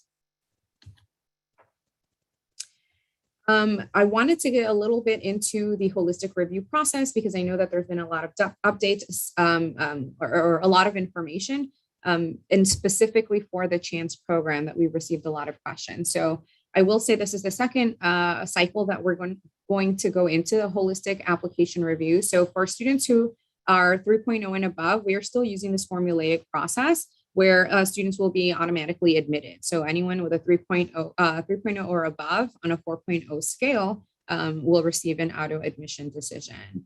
For students who fall below the 3.0 threshold, we will require supplemental information that includes short answer responses. So it's not quite a personal statement, but we have a series of questions that we pose to students in hoping to gauge information about their experiences as students, their experiences and involvement in their experiences as they relate to their academic time in high school or beyond. We will also prompt students to submit 7th semester grades once those are available, and it is possible that we will request interviews from students. All of this is with the intention of getting to know the student a little bit better. We hope that this process will allow us to be more flexible and take a personalized approach in the review of an application and then that supplemental information. What we're hoping to gauge from those short answer responses and from the interview specifically are non-cognitive variables that allow us to see how the student performs inside of school, outside of school. We're very intentional about the type of information we're using in the review of applications because we know that these last couple of years have been they've been incredibly difficult for some students. And so we want to be able to capture things outside of what has been historically considered extracurricular activities within school. So we want to gauge how students are engaging with their communities. We want to know what sort of personal responsibilities. We want to know what challenges they had through the pandemic. If you've got questions or if you would like to see a copy of those, we will be updating our website to include those, and I'm more than happy to share those. Feel free to reach out to me. I will share my contact information at the end.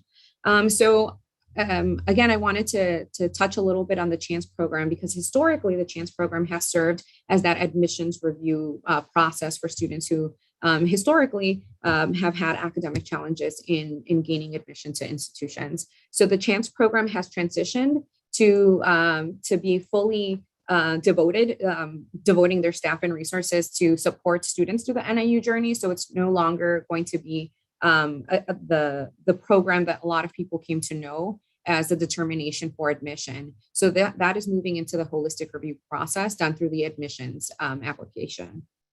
But for the CHANCE program, as they continue to expand and support all students on campus, there are opportunities to get involved including recommendations from the admissions review committee. There's self-nominations through the website, and counselors are welcome, or high school counselors or supports are welcome to nominate students to participate in the CHANCE program. Not listed in here, but also included is a survey that we give to first year enrolled students, where we ask them if there are additional supports that they would like to learn a little bit more about, and students can identify within that survey an interest in CHANCE, and we can connect them to support them in that way. All right. Apologies. In terms of engagement opportunities, we continue to offer a wide variety in person and virtually. So we have resumed campus visits. We are offering information sessions that you can find on our website. We do offer campus tours.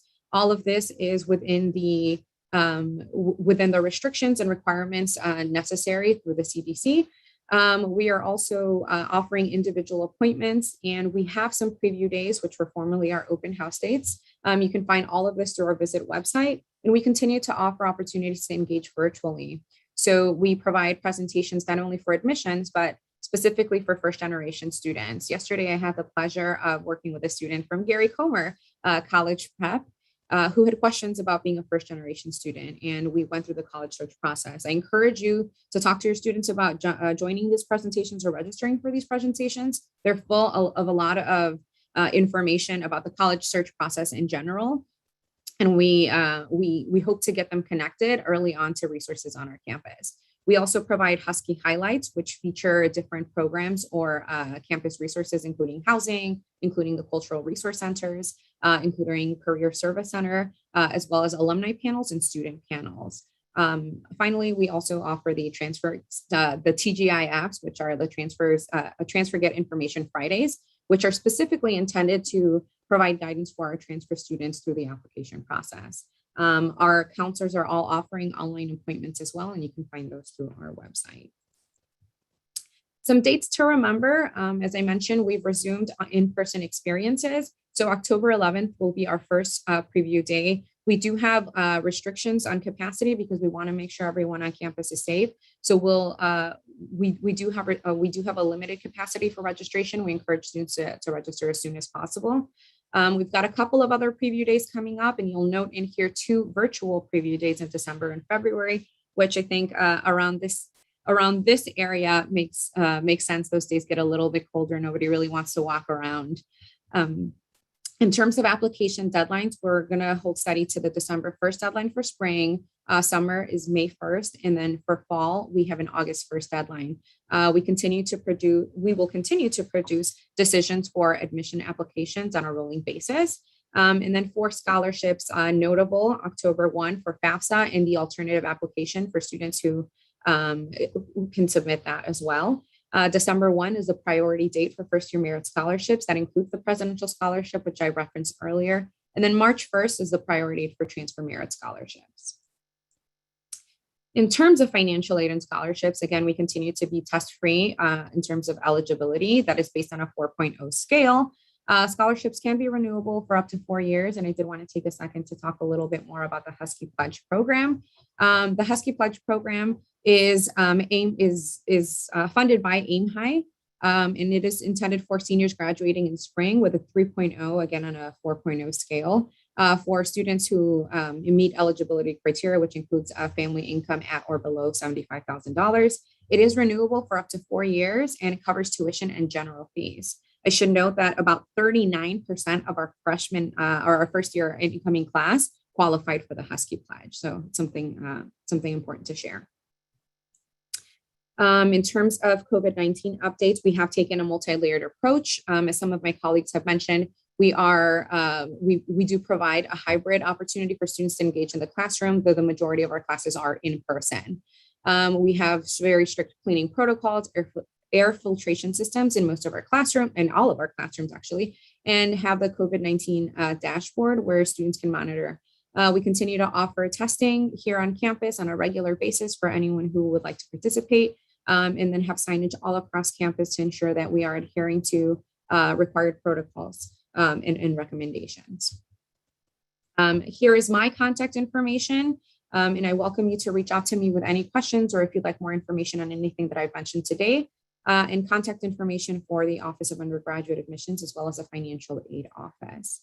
Thank you all so much for your time, and I look forward to getting to know you in person. Thank you, Myra. And at this time, I'm going to turn it over to one of our colleagues who's been with us many of these articulation programs, giving his update, because he has to do another program here very soon. But George, I'm going to turn it over to you for your updates. George. Todd, can you see my screen? I can. You're all good, George. Great. I would like to welcome everybody back to the 21-22 school year and wish everyone a successful kind of launch and continue to want to work with you. So if you have questions about ACT, please reach out. This presentation is available at the ICAC website, and you can access all of the links in here for the information as well as my contact information. Get this to work. This is basically a screen of the updates for ACT. We've adopted a new methodology for approving accommodations, which should shorten the time it takes once you've applied for an accommodation for that accommodation to be active for a student taking the ACT. A reminder also that we've been doing ELL time and a half accommodations for those students since September of 2017. So if you have students that fit in that category, please apply for those students for accommodations on the ACT. As you prepare students for the ACT, there is an additional reading passage type this year, which will incorporate both a reading exercise as well as some graphs and figures and tables and those kinds of things.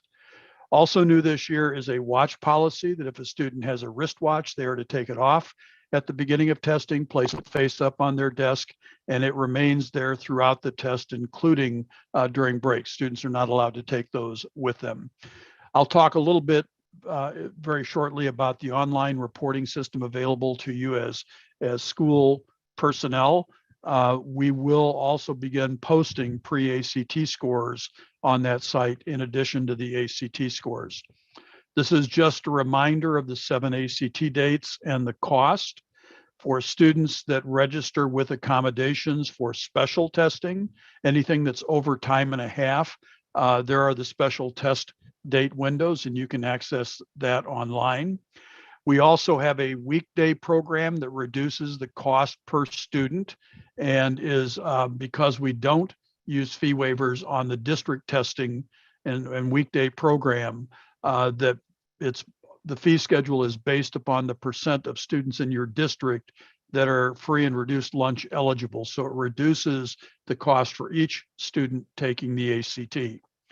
Again, just a reminder on the fee waivers, students can get up to 4 fee waivers. They can register for the ACT. It pays the basic fees and any late registration fees, as well as provides them with an unlimited number of additional score reports following testing. Students will register online through a My ACT account, and then they also have access to their scores. And this is just a reminder about super scores are now part of ACT reporting. So this is a view of what students might look at when they get into their account. They'll get a super score, plus they'll get full battery scores for each of the ACT tests that they take. Schools will also have access to online reporting. So school personnel can get in, they can look at scores from their students. You can look at a roster of scores. You'll see the ACT ID out in front. That's hyperlinked to the individual score report, which will show the full battery score plus the super score. So you have access to that. You all know that we have a number of ACT preparation programs for students, but here's an opportunity if you have staff that's interested in working with students on preparing for the ACT, they could get a certification in ACT basics, just covering the mechanics of the ACT, a 1-day program. And then there are 2-day training programs in each of the content areas that provide micro credentials 2 individuals that complete the program successfully. So if you're interested in that, obviously you can reach out to me, or you could go to the ACT website, act.org/ACE. Again, welcome back to the school year. There's my contact information. If you need any information from me, please reach out, and have a great school year. Thanks very much. Hey, thank you, George. And thank you to our first half of presenters. George will stop sharing his screen here. And then I'm just going to share a few updates here with you. We will be taking a break. You can see we're running just a tad bit behind, but what we'll do is we'll kick off our second session here around 10:40. So around 10:43 to be exact. We'll give you a 10-minute break to do what you need. And then we'll kick off with my colleagues from Southern Illinois University, Carbondale. Then we'll go through the rest of the morning here. And I appreciate you staying on. A few notes for you, just so you know, again, reminders, this is being recorded. So we will post it to the website, and all of the materials you can be found at this website, isac.org, state-universities-Illinois. You'll be able to find them. 2 quick notes: CSU, Chicago State University. David has sent me his information. I will get that uploaded probably by the end of the day or tomorrow. So CSU's update will be out there. You won't be able to click on this year's because that is information that goes nowhere. Get that update. For the U of I Urbana-Champaign update, that is actually a website that will bring you to the website, and it's not a printout. So you can't print that one out. It's just a website. Andy might elaborate a little bit more, but that's what that is. And it'll give you all the updates right there. And so those are out there. Wanted to mention that we had some information. There is on the 12 reasons guide and the chart, and we're updating this. Thank you for sharing this, Debbie. You mentioned this. We appreciate it. We'll update the dates. It says fall 20 admission criteria. It's actually fall 22. Just a little misprint there. When we do it online, we can easily update it. We'll get the new PDF version shared, but know that when you see deadlines and all that, that's for this upcoming fall term, fall 22. So wanted to make note of that as well.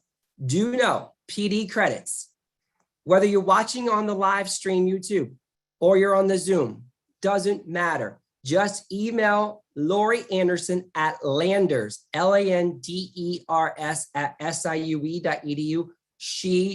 That's all she needs. They need you to know your name and your email. She will get you the information sent. Please give her some time through the end of this week or early next week. We'll get back to everyone the information you need. But if you can email her before the end of the week, that would be great then. So I wanted to mention that too. And here's a YouTube link. I'm going to leave this up during our break. I know it's a long address, weird address, but if you get kicked out, this is the link. You can join us and still see everything that we're doing, whether you're on the Zoom or not. And feel free to share with other colleagues who may have gotten kicked out or joining on. So we're going to take a break. We'll start back here again now at 10:45. It's 10:36, so 10:45. Thank you. Have a great brief break.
All right, welcome back, everyone, at 10:45. I know you still may be on your break and all that, but joining us here. And thank you again for joining us for our 2021 version of the state articulation programs. We really do appreciate your time and hearing about the state universities and a few of our organizations that we all work with. So now that it's 10:45, we're going to go ahead and get started with the second half of our program. We have 6 remaining schools to do updates and some brief updates from 3, again, of our organizations we work with. So with that being said, I'm going to turn it over to my colleague, Amanda from SIU Carbondale. So Amanda, all you. And we can see your screen. Wonderful. Well, good morning, everyone. Thanks for taking time to meet with us today. I'm going to go over a few updates from SIU Carbondale, and I've gone ahead and shared what our publication looks like. So I'll be referencing this throughout the presentation in case you wonder which one you should be looking for.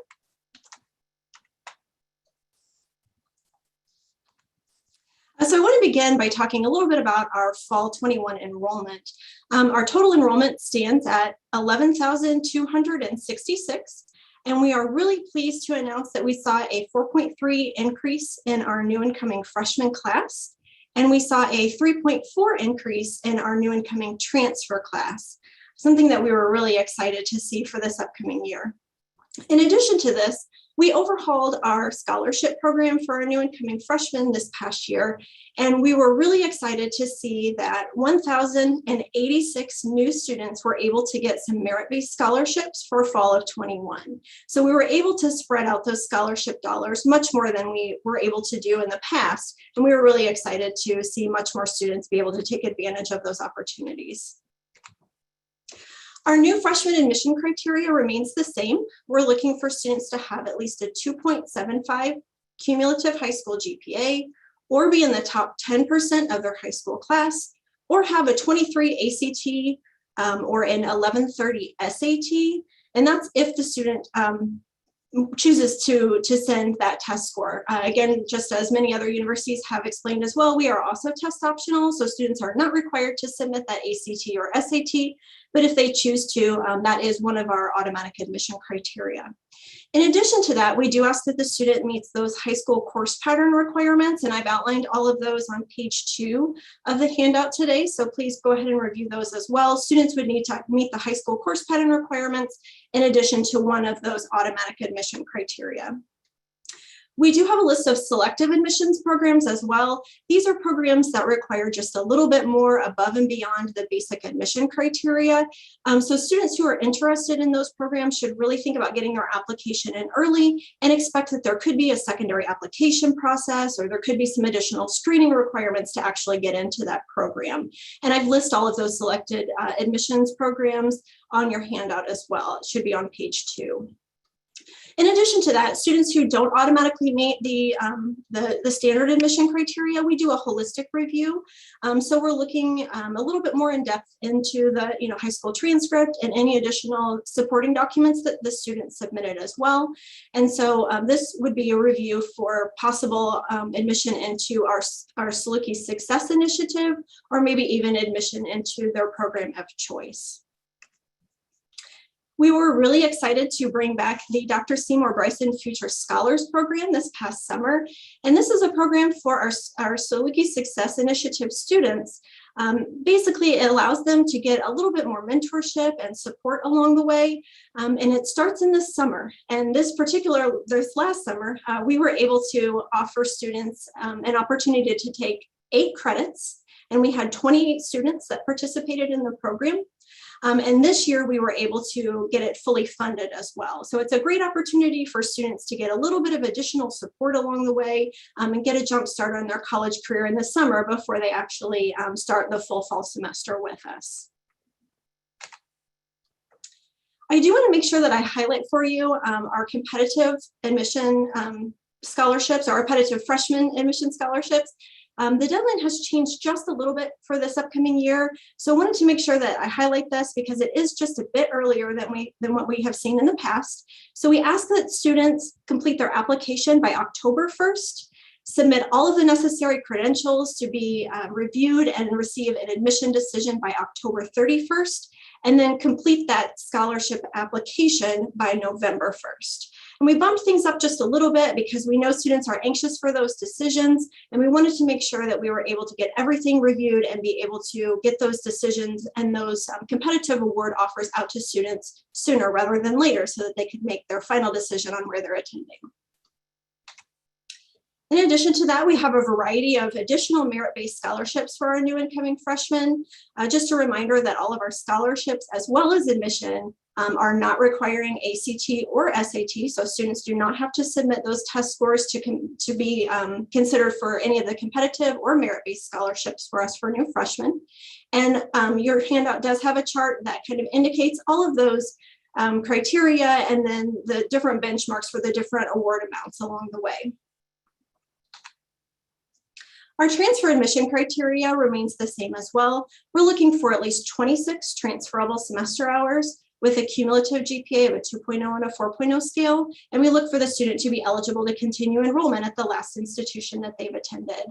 And then just a reminder that we continue to honor those compact benefits for our Illinois Public Community College AA and AS graduates.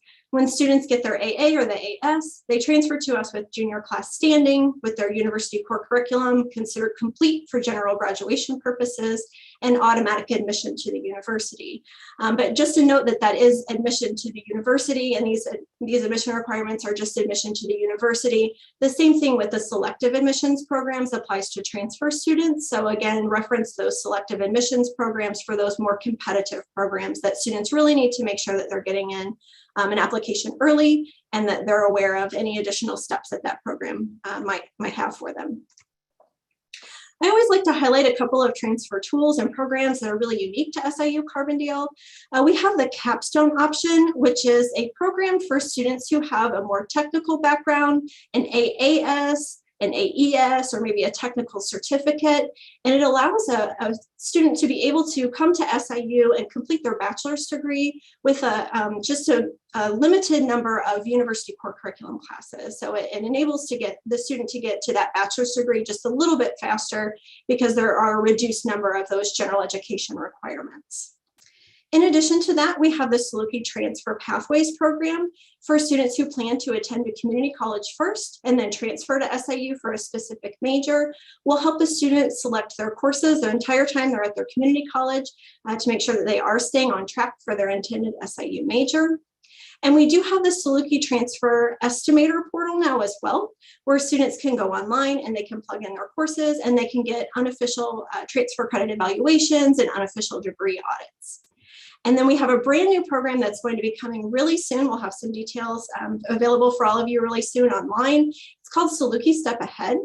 And it allows online students to go into certain programs where they would receive a scholarship that would greatly reduce their tuition and fees and really get that cost more close to where what they're used to paying at their current institution or their current community college.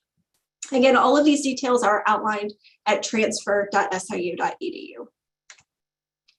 We do have competitive transfer scholarships as well. So just kind of a reminder of those deadlines. We want students to be admitted by February 1st and complete that scholarship application by February 21st.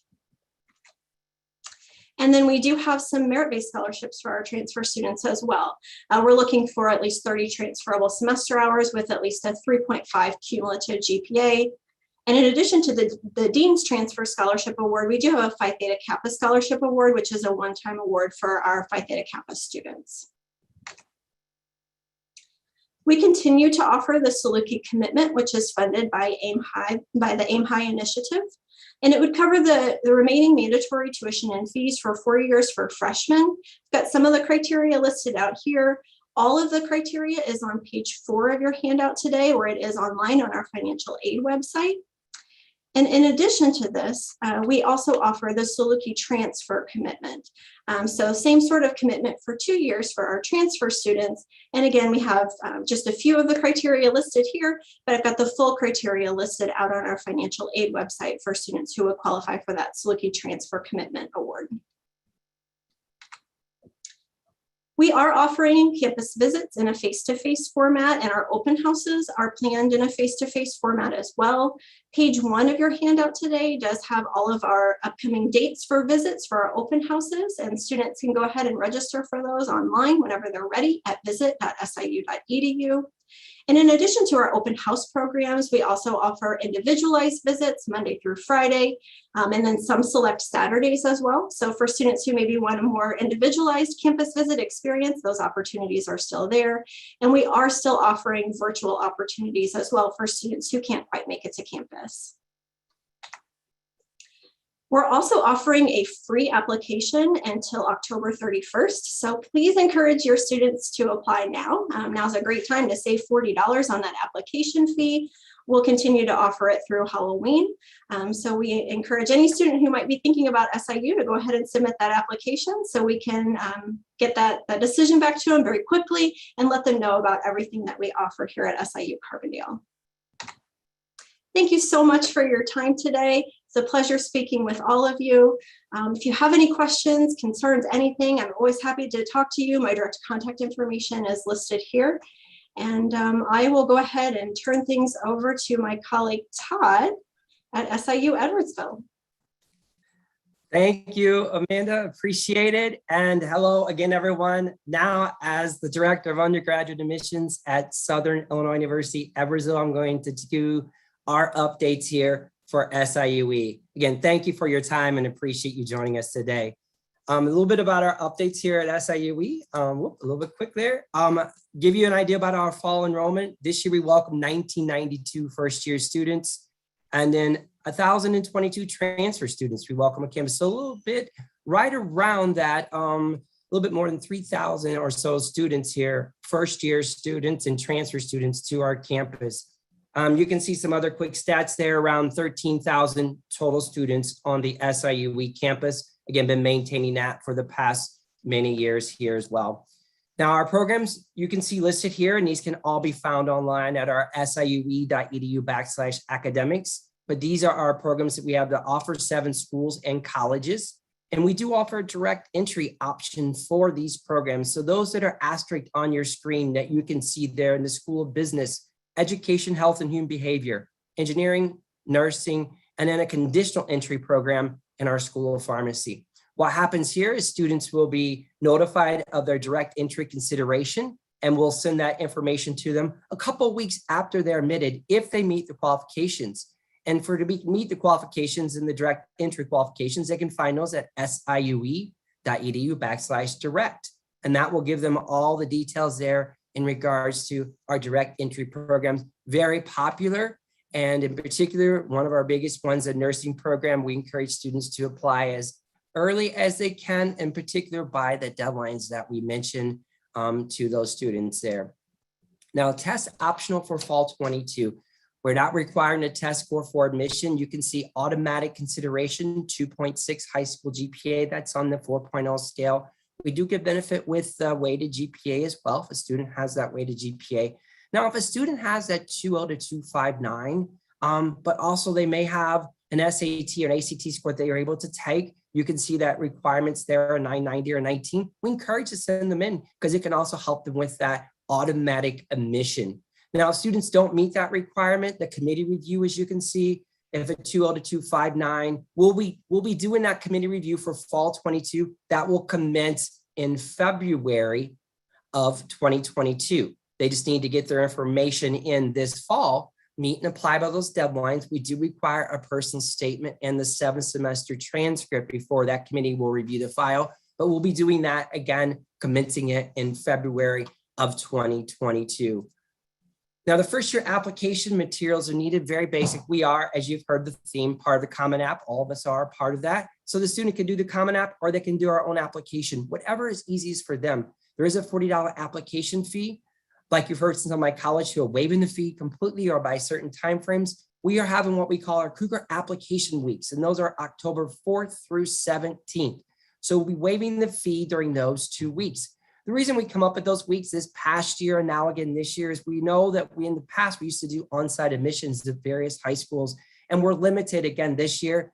undoing those. We are going to be doing some, but we're limited again. So we have this Cougar application week for any student. This is both for freshmen and transfer. So if they apply during this week, the fee won't be required. They will not have to pay the $40 fee. We do accept transcripts, all from the various approved vendors that you work with. Also, they can send it to eTranscripts with an S at siue.edu. Priority deadline's December 1. That's when they want to apply to be considered for those scholarships, and then May 1. Now, our first year scholarship opportunities. Listen, these out here. The one that you see on the left of the screen, the Meridian Scholarship, it's our most competitive full ride to the institution. This students need 3.5 or higher. You will notice in the theme of our scholarships, we don't mention test score. We do not look at test score for scholarships. We're not going to consider it for these scholarships. It's just based upon GPA. 3.5 or higher for this one. If they have that on their transcript, they can be considered for this. This scholarship, Meridian, is the only one that requires a supplemental profile to be sent in.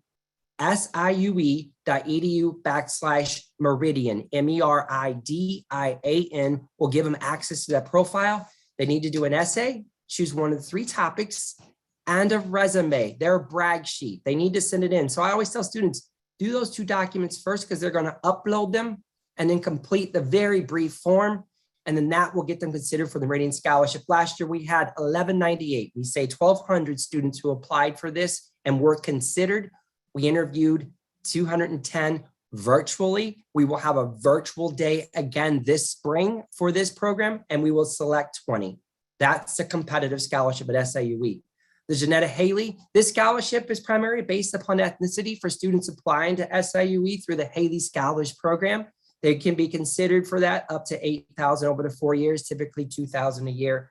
And then as you heard from my colleague, Carbondale Amanda, the commitment, we have our SIUE commitment, very similar criteria for freshmen. We also have this for the transfer students. We will work with them and help these students out through the AIM High funds to meet that gap and fulfill that need. Now, one scholarship I haven't talked about is Cougar Pride. That's our main one. This scholarship, along with that Haley Scholarship, we put in our admissions letters. Our admission letters will begin mailing next Monday. So September 20th will be the date we start sending out our admissions decisions, and they will include the admission decision along with scholarships. If a student has this GPA range on their transcript, they will get that amount, the 1-year value up to the 4 years. And you can see that range. If you are looking at this and wonder, how can I remember this? It's on our website as well, siue.edu/scholarships. It's there for all those students to see and for you to see as well. This will be in their admit letter along with the Haley Scholarship if they receive that. So Cougar Pride and Haley up front, no extra materials. The only thing that requires an extra application or forms is that Meridian Scholarship there. Now, our transfer application, I'm going to zoom through this here. Similar thing, students can apply during that Cougar application weeks. You can see on the screen what we would need. Again, we have that transfer articulation program coming up at the end of this month. Everything, all things related to transfer are there for us. And then we offer our transfer scholarship opportunities, including the commitment and also Phi Theta Kappa, which is for our transfer scholarships. But Cougar Pride, Commitment, Haley, Phi Theta Kappa, all for students there based upon certain GPAs. These as well would be posted in their admission letter. And again, transfers will start making decisions very soon on those. This is our tuition and fees. It did not go up from the previous year, and it's listed on our website. So total costs around $22,100. Do know that this price also includes, when you see the fees, the renting of the textbook. So that's included in their fees. There's no extra cost for students to rent or to get their textbooks there for them coming in. And again, this is a cost that we'll base off all of our financial aid there. We do like to mention the military and Department of Defense tuition rate. We have special tuition discounts for active military. We are very near an Air Force base here in the Metro East area of St. Louis and Scott Air Force Base. So we do see a lot of veterans and military students come into us, and we work very close to them. We have an excellent Veterans Resource Center for all these students on campus. We connect them right away with it when they're looking at us. So if you know students, family members that are veterans, or maybe they're taking advantage of family member benefits, have them contact us. We connect them to Veterans Resource Center. It's wonderful. We'll help them out there. The Summer Success Program is something new for us over the past couple of years. This is a program that next year will be in July, basically. So think of beginning of July through August 5th. This is a free program for students. So it's a 5-week program that basically, if I could sum it up, saying it gives the students kind of that extra head start, an extra jump on college, that maybe if these are the students that meet this criteria, that maybe they're first generation, anxious to go to school, maybe we identified them as needing some extra help. We put them in this program, they take advantage of it, they get a credit course there, 5 hours, they establish relationships, and they really get a great head start, no cost for the student. Summer Success Program at SIUE. You go to SIUE.edu, type Summer Success, you'll see all the details about this program. It's excellent, wonderful, something that SIUE's made a commitment to in developing student support services. Along with this program, we have student success coaches that we've added over this past year to really help out with the students we're bringing in.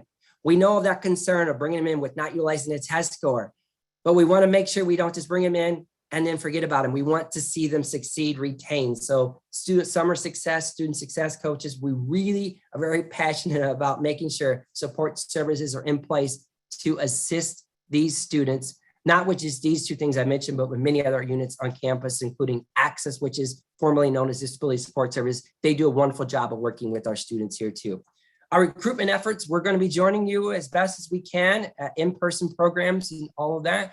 We'll also be out visiting high schools as best as we can, and we're hosting some various things that you can see here on that. One thing I want to point out, our high school counselor program on March 24th. We did this virtually last year. We're going to do it again virtual this year, even though we know that we might be able to bring you here.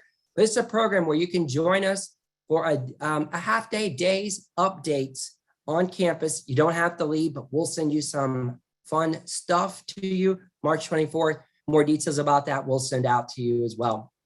And then check out SIUE. This year, we are open for visits. We've been open for a while. We have daily campus tours. We tell students sign up quickly. They do fill up quickly. We offer 3 a day for students and some select Saturdays. We have preview SIUE programs that are our big visit programs. We're doing those in person. We do have some transfer programs that we're doing more virtually right now at this time, but then we also have explore programs. Our first one coming up is nursing. They're going to do their virtually because it's just going to be too big for them to host on campus, but then pharmacy and engineering are going to do their program in person on those dates there, and students can visit us. One neat thing that has come from the pandemic is our academic departments, various majors throughout campus are saying if students want to meet with a faculty or an advisor, staff member in the department, sign up for one of these times. It's like a one-on-one. There might be a small group where they can connect with faculty and staff regarding their major. And those are posted on our website, siue.edu/visit. So some good things have come out of this, what I call a tough thing pandemic, in order to help our students out there. And this here is information about contacting us. You can reach out, my contact information, or anybody here in the office. This is our team photo we took here about a month ago or so. So we're very excited that we're able to gather and welcome students, welcome families. And again, thank you for your support and your time. Really appreciate it. And with that, I'm going to stop my share and turn it back over to next is up on the screen. I have my colleague from the University of Illinois, Chicago, Oscar. All yours, Oscar. And we can see your screen.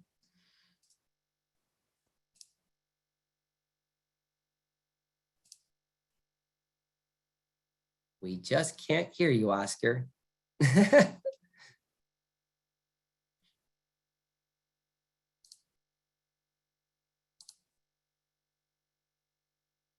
All right. As he's getting it there, we still can't hear you, Oscar. So all right, that should be okay now. Perfect. We don't see you. There you go. You're all good now. You're all right. All right. Good morning, everybody. I'm going to do our best to try and get us to make up a little bit of time here today for everybody. Like many of us, we've all been adjusting and trying to accommodate the current circumstances and situations that we're working through. And these are always changing. We're all experiencing the same sorts of things. And there's lots of change going on in addition to the pandemic-related changes. So what I thought I'd do today is try and get through 6 really quick slides. Really, it's 5 content slides and then a couple lighter slides, but we'll be able to make up some time here and move quickly through some things. So what are some of the most important things that we thought we'd share today? For us, I thought it was important to start with things that we always tend to start with, which is some enrollment updates from us at UIC. So for the 7th consecutive year, we've had our largest enrollment on campus for a total of 34,199. This year, the majority of that came from our retention and also from our first-year class of 4,177 new freshmen and then 2,244 new transfers. It's a slightly smaller number of transfer students in comparison to last year, but a significantly larger freshman class than we had last year. Of that class, I think it's important to note that we saw a 25% increase in African-American students, almost a 20% increase in Latino students, and then a little bit over 17% increase in Asian American students. Probably of no surprise to some people that we would experience some of this, but our School of Public Health showed the largest gains with a 15% increase. It is probably important to note, and I'm not going to spend a lot of time talking about it, but the School of Public Health is in fact one of those institutions one of those colleges on our campus, which is relatively small in comparison to the rest of the campus, a lot of personal attention. And that's actually one of those subject areas and one of those professions that can prepare for a myriad of different health-related professions, including nursing school and medical school and others. And we're expecting to see increased enrollments there as we move into the future. And we also saw increases in our School of Engineering, our College of Engineering, our College of Business, and others on campus, including liberal arts and sciences. So what kind of application updates do we have for you this year? So when the governor signed the bill making test optional admissions a requirement for all public institutions in Illinois, of course, we're going to be doing that for 2021 and into the future. But we thought we'd share a little bit about 2020 and what it is that we saw to help you be able to work with students a little bit differently. So roughly 60% of our students last fall applied or actually were admitted via the test optional pathway. When we were reviewing applications through a test optional pathway, please note that we use unweighted GPA in all of our admission decisions, but what we were using was that in conjunction with academic rigor. Those were the two strongest factors that we used when we were reviewing applications. On our counselor website, so go.uic.edu/counselors, you'll find a link to what our profile looked like for the middle 50% last year, who was admitted through the different pathways. And what you're going to find is that by college on our campus, the number of honors, AP, and IB courses on average that students were admitted with went somewhere from 6 to 9, 5 to 8, 3 to 7, depending on college. And it's probably important that you take a look at some of those details in order to better counsel students in terms of where it is that they're applying. Part of what we noticed through the year and in our effort to be proactive with students is that students sometimes applied through the test inclusive pathway. So they applied expecting to send us an SAT or an ACT.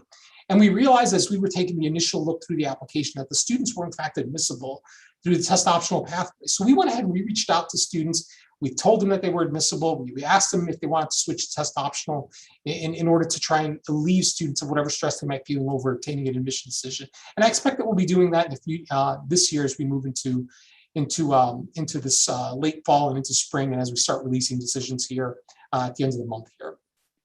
Also important to note is that students were awarded merit-based scholarships without disadvantage across the campus, across units in the honors college and the colleges and in the department. So important for students to apply. Again, there's no reason why students shouldn't be applying through the test optional pathway if that's something that they want to do. One change to deadlines for us, the early action deadline remains the same as November 1, but the scholarship priority and GBPA deadline has been realigned back to the early action deadline of November 1st. So students who are interested in their maximum opportunity for scholarships, we begin to review for scholarships in the middle to the end of November, and students who are interested in GBPA programs should apply by November 1st. Students will continue to receive a decision sometime immediately between December 1st and December 15th for those decisions, GBPA a little bit later as they released toward late March and early April. And our regular decision changed slightly from January 15th to February 1st. We found that we were extending to February 1st on a regular basis. It sort of made sense for us to simply move it to February 1st so that it aligns with what we're actually doing. For transfer students, the spring deadlines remain unchanged, but for our fall deadlines for all majors except for nursing, Again, we similarly extended that deadline to May 16th. It happens to be the Monday after May 15th. I expect that we'll be active. We'll be using May 15th in the future, but we moved it to May 16th for similar sorts of reasons. We found that we were staying open a little bit later for transfer students for a variety of different reasons. We thought, hey, listen, why are we doing that every year? Let's just go ahead and move the deadline to the 15th, and students will still have at least 2 weeks before June 1st to let us know what their plans are. And if they're admitted a little bit later, then of course we'll have 2 weeks after their admission decision to let us know. So what are the major upgrades at UIC? And I think it's funny that we spent all this time connecting virtually, and here we are with all these tech-related changes at UIC. So a lot of different upgrades, at UIC when it comes to technology-related majors, pipelines, and buildings on campus. So this year we have a handful of new majors related to technology and data. So there's a new bachelor's degree in data science in the College of Engineering. There's a partnership there with the College of Liberal Arts and Sciences as well, but the degree is actually being offered through the College of Engineering. And then 2 new computer science degree, one in design, which is connected to the College of Architecture, Design, and the Arts, and one in computer science and linguistics, which is actually housed in liberal arts and sciences. Also related to these technology-related majors is that there's a new minor in civic analytics from the College of Urban Planning and Public Affairs.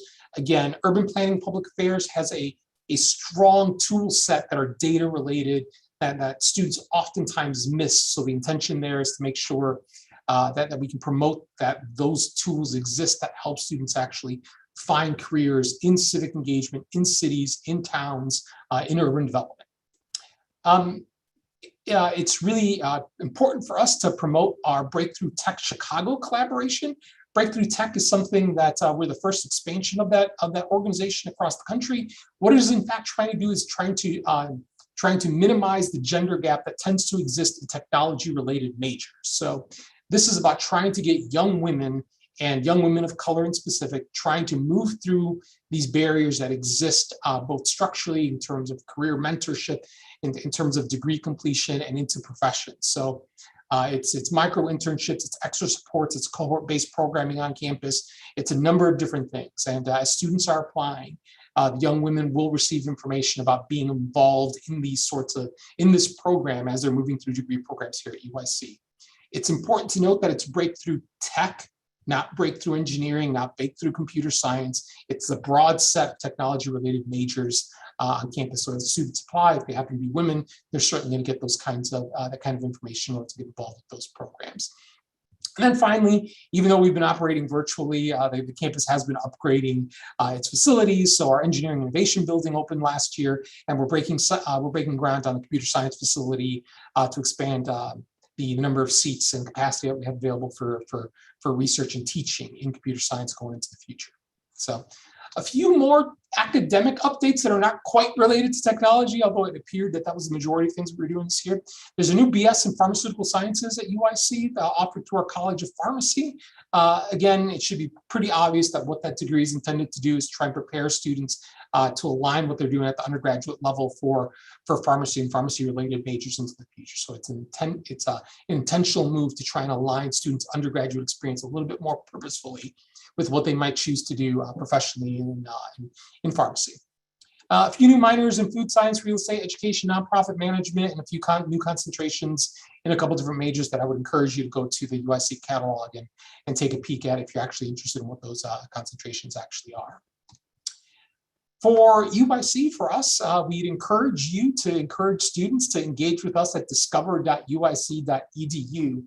We continue to have robust offerings in terms of live webinars and recorded webinars. We do live chat throughout the day. We do some there are virtual appointments that students can schedule one-on-one with admission counselors. There's a way for students to connect virtually that way for us. And we even have a Zoom lobby for students when they submit an application, connecting with someone to be able to go through with their application, what perhaps they're missing or what it is that they in fact need to submit. So all of that is available for them on discover.uic.edu. It's dynamic, it's always changing, we're always adding sessions, and it ebbs and flows as the year ebbs and flows.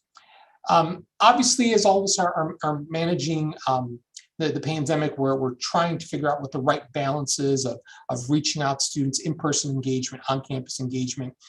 We are in fact hosting on-campus visits at this point at a limited capacity. We are in fact following Chicago Public Health, Illinois Public Health, and CDC guidelines to keep the campus community safe and our visitors safe. Right now, we're hosting visits on Monday, Wednesday, or Monday, Friday, and Saturdays. We'll doing them twice on each of those days, and Saturdays are currently full through the middle of October, as you probably imagine. That there is pent-up demand for getting to campus visit. But as we're going out into the schools, we understand that each of your communities are going to be different. Each of your schools are going to be different. If you are more comfortable with us visiting your institution, we're willing and able to go and follow the proper protocols that you have in your spaces. And if virtual visits are preferred, again, we all spent a year doing this sort of work. We're ready to pursue that path as well, to engage with your students and with your communities as well, if that's a preferred channel for those sorts of visits. As always, we start the year off with these sorts of updates. We provide you with some materials, but all of this will continue to change and develop as the year goes on. And it's always easier for us to go ahead and provide some of those updates to you via website. So please, please, please use the go.uic.edu/counselors website. It gives you access to the counselor portal. You can take a look at where we're at currently with selectivity. You can request a visit to your high school, your community organization, or your college. They give you a sense of what's available for you as a counselor, perhaps if you're a community college counselor, the Lunch and Learn series that we have, and links to some other forms of engagement that you can in fact leverage for your students. And as always, you can find us at admissions@uic.edu in order to connect with us if you happen to have any questions that we are able to answer for you today. That is all I have for you today. I hope that you had a productive session with us today, and I'm going to go ahead and hand it off to my colleague Catherine at the University of Illinois at Springfield. Good morning, everyone. Well, you're almost halfway, or I think halfway through the morning session, or the second session at this point. I am Catherine Kleeman. I'm the Director of Admission at UIS. I want to thank you all for joining us. And also, as a person who has a child in the K-12 public school system, I want to thank all the folks on this Zoom and on the YouTube for the amazing things that you have done over the last year. It has been really a challenge. So to start us off, one important thing is we're waiving application fees at UIS this year for students applying for fall 22. There is no date that they have to apply by. However, our important dates I've listed here are early action of November 22nd, and then we have a priority 1 and a priority 2. And we will be pooling students for honors consideration, scholarship consideration, financial aid packaging by those early action categories, priority 1 and priority 2.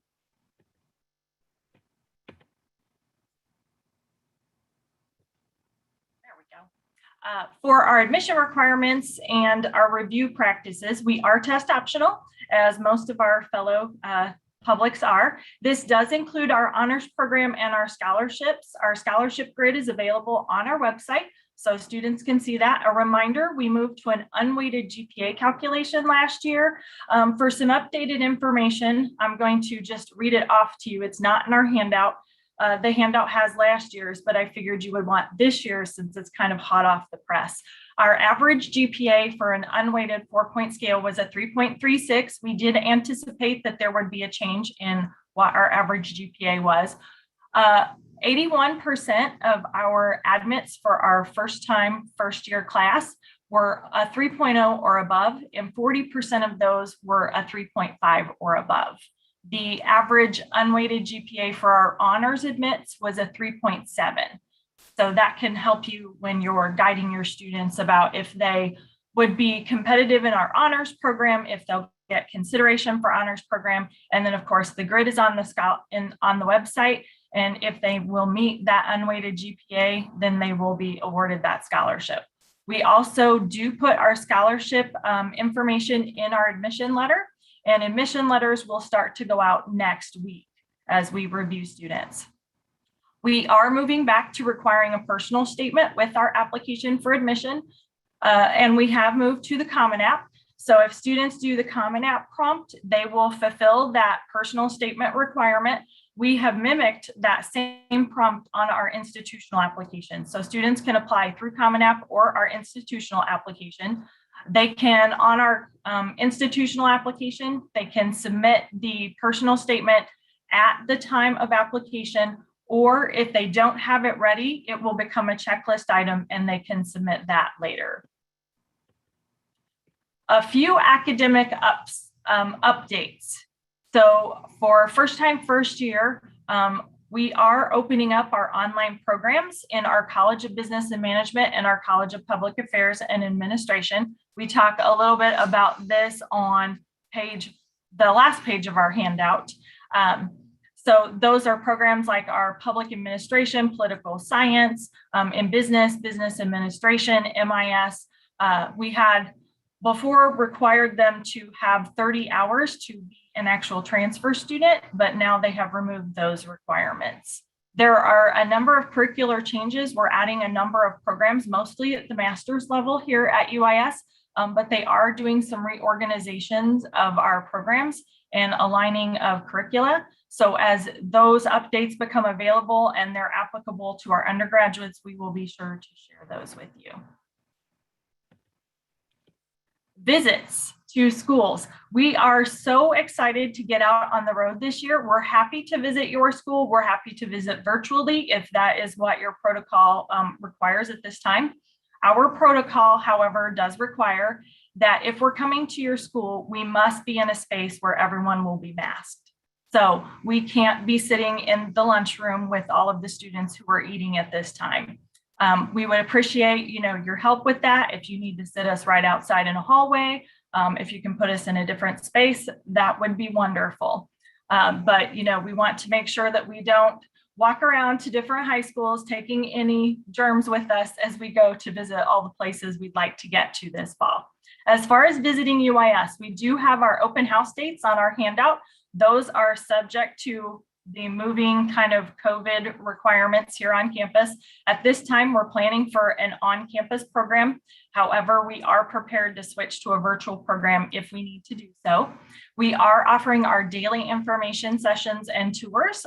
Students can sign up for those on our website. We do require anyone visiting our campus to wear a mask. So they need to come prepared to wear a mask during those visits.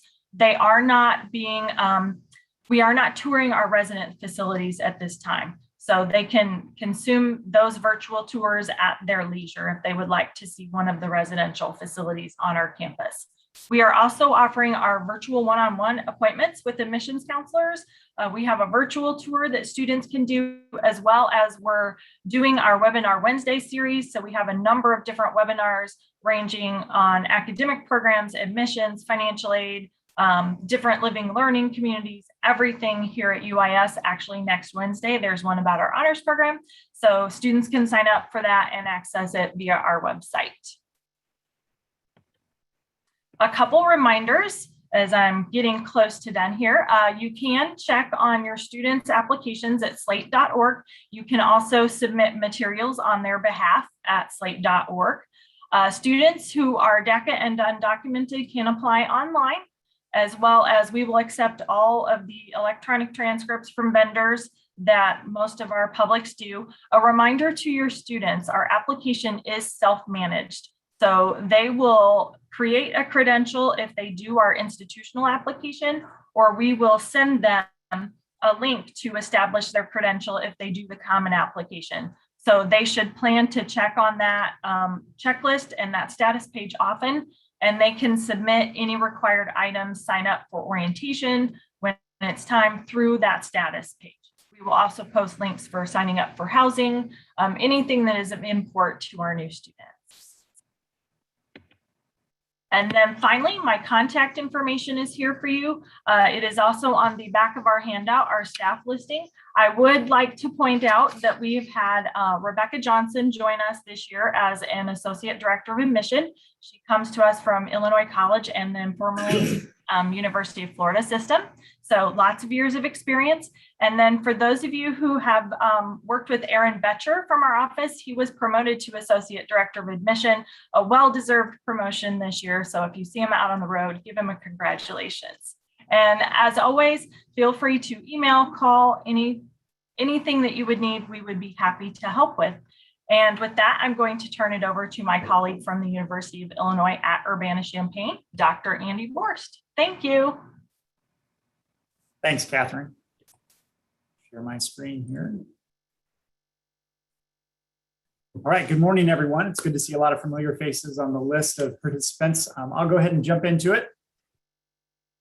A lot of important information to share with you. Hopefully you would have gotten an email from me this morning that lays out some of the details that I'm going to be going over. If you did not get an email, if you can check your spam folder, I'll share my email at the end of this presentation and ask you to reach out to me. That way we're able to share what the counselor link is, as well as for you to have more information about the details that I'm going to go over today. We are very excited about our enrollment this fall. We had record total enrollment, record undergraduate enrollment, record graduate enrollment, and our record freshman class. We were not necessarily trying to achieve a record freshman class. We were surprised by some of the number of accepts for our non-resident international population. For the most part, our resident population acted as what we might assume. It was our second largest cohort of Illinois students coming in the last 10 years. So we saw a jump. And in the next year, we're looking to reduce our target back down to where we've been at for, say, the last 6 years. So we're shooting for roughly 7,500 to 7,700. But that drop is not necessarily to be below where we've been at the past, looking to get back to more of a more normal and maintain our undergraduate population with where it's been. We are going to repeat our one decision release again this year. So we will have our early action application deadline, calling it priority deadline this year because we're not going to be releasing. So it's not the technical definition of early action, but that first deadline will be November 1. Then our regular decision deadline will again be January 5th, and we will release our decisions in mid-February. For this last year, when we did the one decision release, the students who applied early did have a 15% benefit in their likelihood of being admitted. We heard from a few folks that were wanting to have an admissions decision sooner. It really avoided having to defer about 5,000 students from our early decision to our regular decision. So we're hoping to relieve some of the anxiety that students feel in having that defer decision, but encourage your students to apply before the November 1 date because they will be more likely to be admitted. They'll be more likely to be considered for honors as well as scholarship information. So most of our students are still waiting to receive their financial aid package, see what decisions look like for other institutions. Many Illinois students are accepting their offer of admission in this March to April timeline, heading into the May 1 national decision date. You've heard a lot about test optional. I wanted to bring your attention to being test optional is now law in the state of Illinois. Some of our other institutions in the state have talked about how they've gone a step further and are doing test free. So from this point forward, all state universities in Illinois will be at least test optional, if not test free for Illinois residents. We still have to have some conversations about what to do for non-residents and international students. But as we have asked for questions ahead of this program, there were some questions about what did test optional look like in Urbana. So I wanted to give you a little bit more information. We did see more engineer and business applicants submit test scores. About 44% of our students applied test optional. We admitted, of the students that we admitted, 40% were test optional. And then when we got to our freshman class of enrolled students, that was 42%. So really not any big differences. And then when we dug further to look at differences across core academic GPA ranges, for 98% of the students, it didn't matter if they sent us a test score or not. And the reality is, if you're on this call representing Illinois students, we're able to see what the course curriculum looks like. We're able to see the level of rigor students are taking. We're able to see performance in those classes. We would have had a pretty good idea of how they would have done on the test anyway. So in enacting our test optional policy, it was just much easier than we would have anticipated. So for 98% of the students, it didn't matter if they sent us a test score or not. The message to your students on if they're considering sending a test to us or not is, do you feel like it accurately represents your ability to succeed on campus? If yes, go ahead and submit the score. If no, feel free to not submit. They're not going to be penalized or assumed to have a lower score. But we do encourage students to submit only if they feel like it accurately reflects their ability. One of the factors about the Common App for this year, this will probably trip up your students more than anything. So we do have an additional step. Once a student hits submit on their Common App application, in 3 to 5 business days, they're going to get a follow-up email from us, encouraging them to go and log on to their My Illini portal and finish out their self-reported academic record in order to complete their application. If they don't do this step, they will not have a complete application and they will not be considered for admission to our campus. So the self-reported academic record has to come in through the My Illini portal. We will not accept Scarlet. We will not accept the courses and grade section, and we will not accept transcripts. This is the portion that students really need to focus on in order to complete their application with us and be considered for admission. So keep an eye on this step. We will put a column in the counselor portal so you're able to see which students have taken that step and which students have not. Also about the Common App, we are not currently set up to accept the fee waiver from the Common App. We are currently working on that. Again, you'll be able to go into the counselor portal and click on the step where you're able to enter the fee waiver students for the students that is applicable for. We're also changing our essay questions for students. So we are moving away from the why this major essay and breaking that out into 2 short answer questions. We're doing this to try and cut out the fluff. We want to know if they're applying to the first choice major recently, what's happened that's developed their interest in that major. And then of the major that you've selected, what are your future career goals? These are 150-word short answer essays. So essentially we're taking the 300-word essay, breaking it into 2 150 to try and get to more direct answers to the questions that we're asking. Students will have to, if they select general studies as their second choice, answer an additional question of why, what are your academic interests and strengths? You may also include any majors that you're interested in, and then what are your future academic and career goals?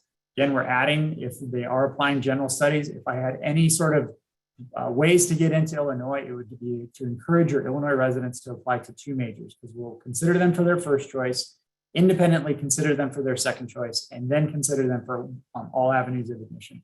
If they only apply to 1 major, we will only consider them for that first choice major and nothing else. So we will have the short answer essays, and then we will still require an essay coming from the Common App or Coalition or My Illini that will be either 250, between 250 and 650 words. That can be the Common App personal statement, but it doesn't need to be. So we will require short answer questions, and we will require an additional writing sample in the Common App, Coalition, and My Illini portal. We're trying to be more transparent in what we're looking for. Knowing that there's problems in communicating what a middle 50th percentile looks like for test scores and as well as for GPA, we're trying to show this is what we're looking for as we review students. So if you enter into our Program Explorer, which is on this website here, we're giving more clarity on what we're looking for by academic program. Which programs are we looking for? Calculus and chemistry, some are looking for physics. Some, for example, our business program is moving away from having a calculus preferred requirement and more looking for stats and calculus in equal footing. So you'll be able to see those differences by academic program, as well as dig into a little bit more of what we're looking for. Our attempt is to be more transparent in how we're reviewing for admissions.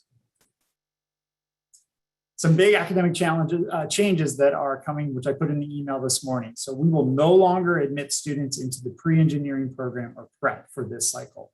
Students will be redirected into engineering undeclared, or a student can still apply into engineering undeclared, and they will be within the Granger College of Engineering. They'll still do the exploration, they'll still do advising, but there won't be that additional barrier of applying into intercollegiate transfer into engineering. We hope that, we know that some students had concerns about the pre-engineering program. We've heard those concerns and we're trying to address it by admitting those students into Granger, having them explore those programs within the college. It's always a trade-off. So the trade-off being is that computer science will now no longer be available to transfer into once a student is on campus. Students can apply as a new freshman or as a new transfer, but once a student steps on campus, they cannot change into computer science. The reason why we made this change is that students were getting a B in a class and then retaking that class to try and become more competitive. We have to kind of be transparent right when they're coming in the door to say, once a student comes on campus, computer science is off the table, but they can still enter as a new freshman or a new transfer. Students can still move into our CS+X programs, which are becoming more and more popular for students. Students could also complete the CS minor on campus, which will guarantee them admission into the graduate program, assuming that they finish with us. Some of the other changes, photography will now no longer be offered as a major, it's now a concentration. New majors, linguistics and teaching English as a second language will be in the College of Liberal Arts and Sciences. There'll be a new major in plant biotechnology, which would be in the College of ACES. Physics will now consolidate. So we will no longer have physics in liberal arts and sciences and physics in engineering. They will merge into one physics department, which will live in the Granger College of Engineering. And then the social work program will now offer a new program in the Chicagoland area. They'll have to go to Chicago one time a semester, but hoping that the rest of it can be virtual and that can expand options for transfer students right now. Program name changes, so the Technology Services Management in the College of ACES will now be the Engineering, Technology, and Management for Agricultural Systems. It's kind of a mouthful, so we're referring to primarily as Engineering Tech. And then Business Unassigned will now be Business Undeclared. It's a pretty minor change in the name, just to be more consistent with the nomenclature for our campus, but still admitting into the College of Business with students declaring their major pathway into their sophomore year. Updates about transfer students. So we will discontinue the transfer priority deadline. We will still have our, the spring application is currently open. It will close on October 15th. For fall transfers, we will open it on December 15th and the deadline of March 1. Lower division transfers will now be test optional. We have tweaked the essay, but it's mostly consistent with what we've asked in the past. It's essentially why this major in 300 to 400 words. But a big change that was recently signed into law, and this would be go into effect for the Chicago, Springfield, and Urbana campus, that if a student graduates from an Illinois high school and then immediately attends an Illinois community college, they can't go to Purdue and then come back to an Illinois community college. But if they graduate from an Illinois high school and then attend an Illinois community college, they complete 36 graded and transferable credit hours. So that primarily means non-remedial coursework. So that's essentially 3 years of full-time, 3 terms of full-time work.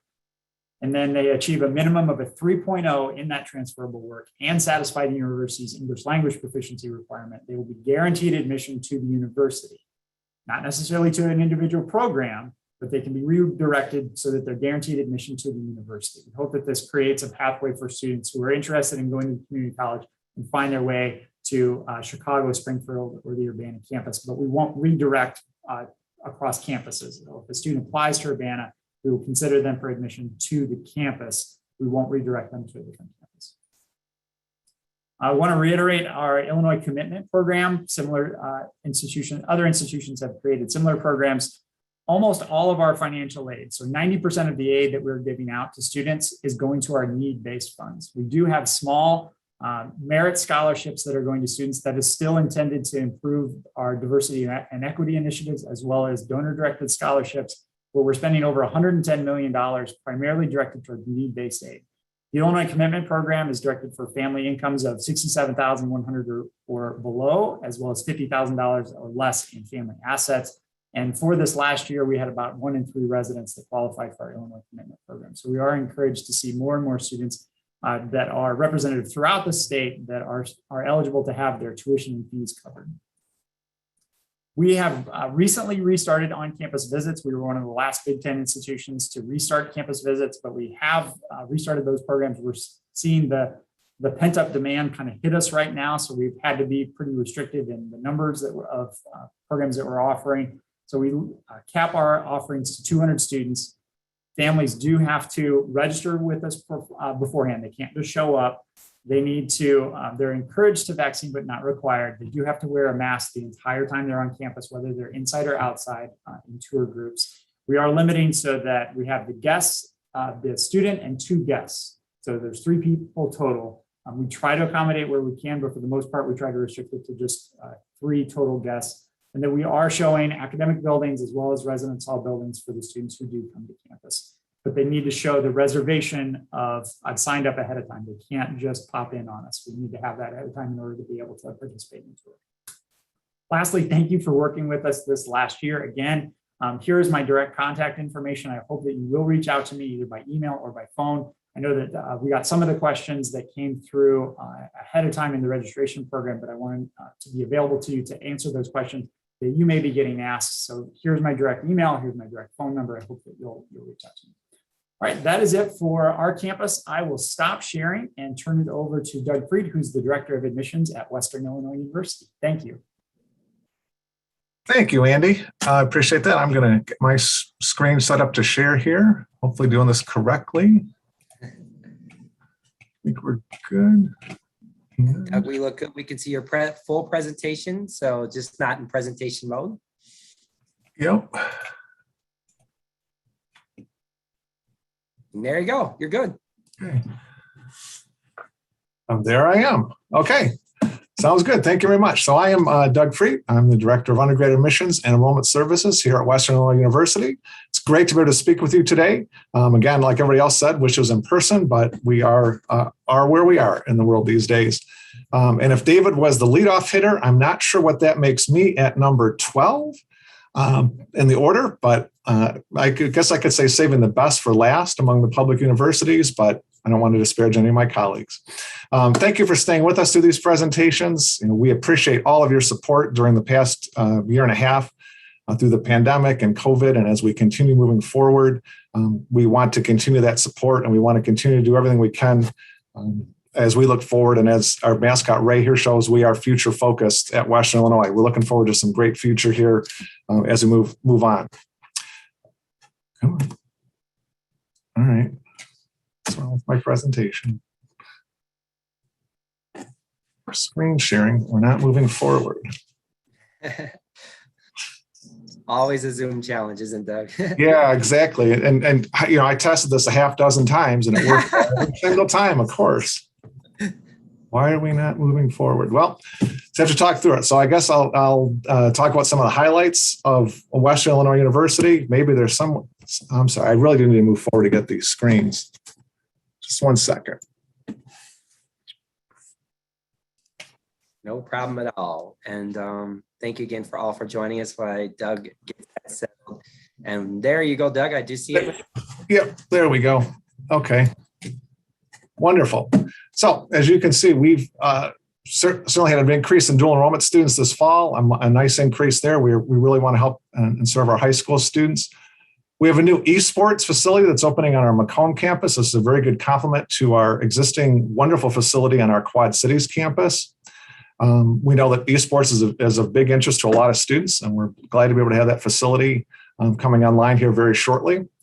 We continue our cost guarantee program. So we not only guarantee tuition and fees for students, but also room and meals for their 4 years at Western. And for our out-of-state folks here from Missouri, Iowa, and others tuning in, of course, we have no differential tuition for out-of-state students. So we offer in-state tuition for our out-of-state students. And this fall, we're very successful with our class GPA. Our average GPA was a 3.45 for students. A couple of years ago, we were at 3.22. So we were glad to continue to maintain that kind of quality moving forward. A couple of quick student success updates also. Our retention rate this fall was the highest we've had in 7 years. We're going to exclude last year as a COVID year. There were a lot of changes and restrictions made, but other than that year, it's the highest we've had in 7 years. We're using a first-year advising model. We want to make sure, again, that students are successful once they get to Western, not just bring them in, but give them all the support that they need. The first-year advisors stay with students for their whole year. They start at orientation, pick them up, and continue with them for that first year to make sure they're making that adjustment the way they need to. Excuse me a second. I don't know what I did, but I'm going to figure out again to advance. Here we go. Okay. So we are, as everybody else has said, we are test optional for admissions. Our admissions process is very straightforward. If a student has a 2.75 grade point average or higher, they will be admitted to Western. Test scores do not need to be submitted. Students can. We don't discourage students from submitting test scores, but they are not considered in the admissions process. So we really do want students to know that we are truly test optional. If you're between a 2.0 and a 2.74 for students, we will do a holistic review, probably ask for other information such as letters of recommendation or 7th semester grades. We will not be asking for test scores as part of that process, but it would be other types of information. So students above a 2.0, certainly we encourage to apply. We give a full look at those students. And again, above a 2.75, they will be admitted. We are also having a fee waiver month, the whole month of October. So from the 1st through the 31st, we'll have a fee waiver. So we encourage students to apply. Again, there's no reason to delay. If students want to apply now, we're certainly not going to discourage them, or we will take applications now, but we do have the whole month of October coming up as a fee waiver. So please encourage your students to be applying over the next month and a half. And we are continuing our very extensive and automatic scholarship program. Again, in the test optional world, we're looking just at grade point average. So students above a 3.3 are going to be guaranteed an amount for their scholarship. Above a 3.6 and above a 3.9, that scholarship amount will be higher. But that is automatic. It's automatically awarded when students are admitted. They don't have to do anything else.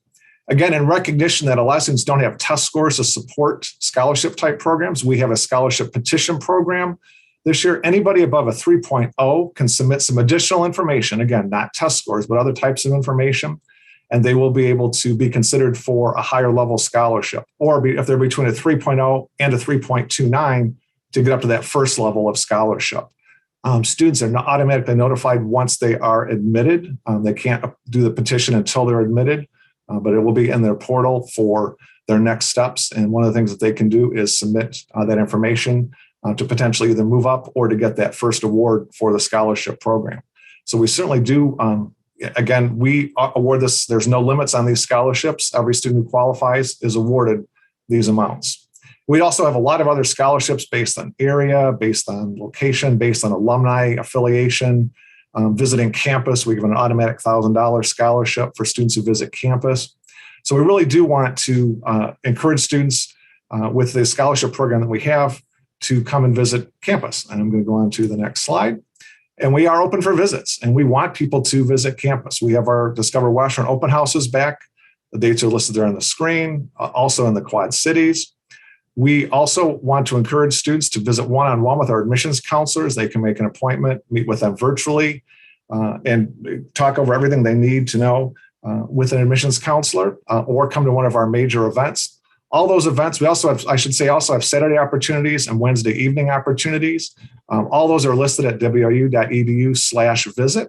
Take a look, encourage your students. We want to get them on campus. Again, we will be following some masking restrictions and other types of things when students get here, but we are open. We do want students to come visit. And we are also open to visiting your high schools and your community colleges. If we can't make it in person, we certainly want to set up a virtual visit. We are doing everything our colleagues are doing, and want to continue doing that as we move forward. And just talk briefly about our academics. We do have a very high quality academic program here. We have a low student faculty ratio, 13:1. 94% of our classes are taught by full faculty members. And this fall, we have more face-to-face opportunities than we did last fall. That has certainly increased. All of our programs are strong. I'm going to click on a few here just to highlight a few. I wish I could highlight all of them. Most of you are probably aware of our law enforcement and justice administration program, or criminal justice. It has a national and even an international reputation for excellence. We've opened a new criminalistics lab that will make that program even stronger. Our award-winning broadcasting and journalism program, students have hands-on experience from their freshman year forward. Nursing and health career programs have excellent pass rates on exams.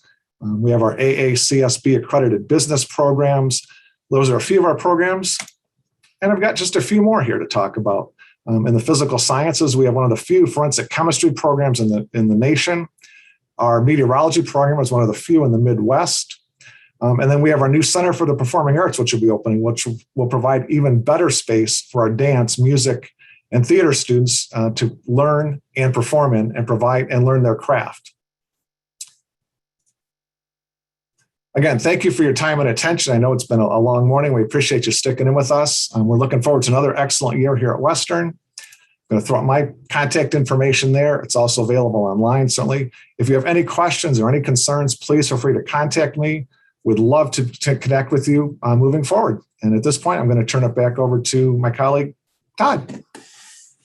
Thank you very much, Doug. Thank you to all my colleagues for giving your updates here. We really appreciate it from the 12 institutions. We just have a few more final updates we want to share with you. Some individuals who are joining us to provide you some updates and those that we've partnered with over the years. I'm going to first turn it over to our colleague from the Illinois Student Assistance Commission, Isaac. Sarah's on here, and Sarah, I'm going to give you the platform. Here you go, Sarah. And we can see your full PowerPoint there. All right, perfect. Perfect. Full screen. Thank you. And we're getting it. Appreciate you giving us your time. Thank you. And we can see it all really well. Thank you, All Sarah. right, perfect. Thanks for confirming, Todd. I appreciate that. Good morning, everyone. Thank you, or afternoon, I think at this point. Thanks for sticking around for these updates. I have a couple quick things to share with you. My name is Sara Espinosa. I'm the Manager for Professional Development at the Illinois Student Assistance Commission. And I've included my contact info in here in case you can't stick around for the rest of this, but I will go ahead and get started. One of the first things I want to talk about is our professional development offerings. For this fall, we have decided to remain virtual. So you will notice that all of our PD offerings will continue to be virtual. If you go on our website, our calendar is posted. We actually started our webinar series last week on the 7th. So we will be offering webinars through the first week of December. So I encourage you to sign up for those. We have our professional development that's financial aid focused primarily. Financial aid is financial aid and college access. So these are our PD webinars and the website is on here. If none of those dates work for you or you're looking for some sort of specific training for a group of staff, we also have our professional development request form on our website that you can complete and we will get a presenter assigned to you. Again, for now, all of it virtual, but we are looking forward to seeing you hopefully in the spring in person for some of these. Now, one of those fall offerings that we have is our 3rd annual FAFSA symposium. So that will continue to be virtual for this year. We had hoped we could do it in person, but unfortunately, given the circumstances, we are going to keep it virtual. So we will be having this on Wednesday, September 29th. It will be virtual, like I mentioned. Registration is free, but we do require it.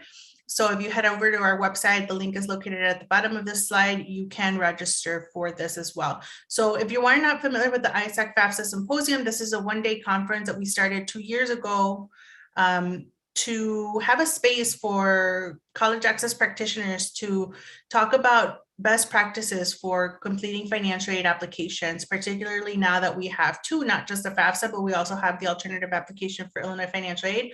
We wanted to have that space for you all to share amongst colleagues what things have worked or have not worked when working with your specific student populations. This year, we included a couple of different topics like navigating financial aid application completion amidst the COVID-19 pandemic, collaborating and leveraging partnerships to improve financial aid application completion, and then how to target support for high needs student populations. I know that was a big challenge this year, especially with limited resources for a lot of our students. So that is something that we'd like to highlight, as well as innovative strategies for increasing financial aid application completion, and then additional resources for that as well. Now, one other thing is with FAFSA opening up October 1st, one other thing I'd like to remind you all of is ISAC's FAFSA Completion Initiative. So if you register for ISAC's FAFSA Completion Initiative, you do have access at the school level to access a roster of your students, and then you'll have individual information for each of those students. You'll be able to tell which of your students have or have not completed a financial aid application. So it does include alternative app students. It doesn't tell you what application each student completes. It just tells you whether we have an application on file for them. So that is something that I think is a very useful tool, particularly now with the FAFSA graduation requirement. This does help you track student activity so that you can specifically target those students that maybe haven't completed an application just yet. One other thing we added last fall was earlier this year was the financial aid application completion performance metric. So we had something similar. Actually, it was last fall. I've lost track of time.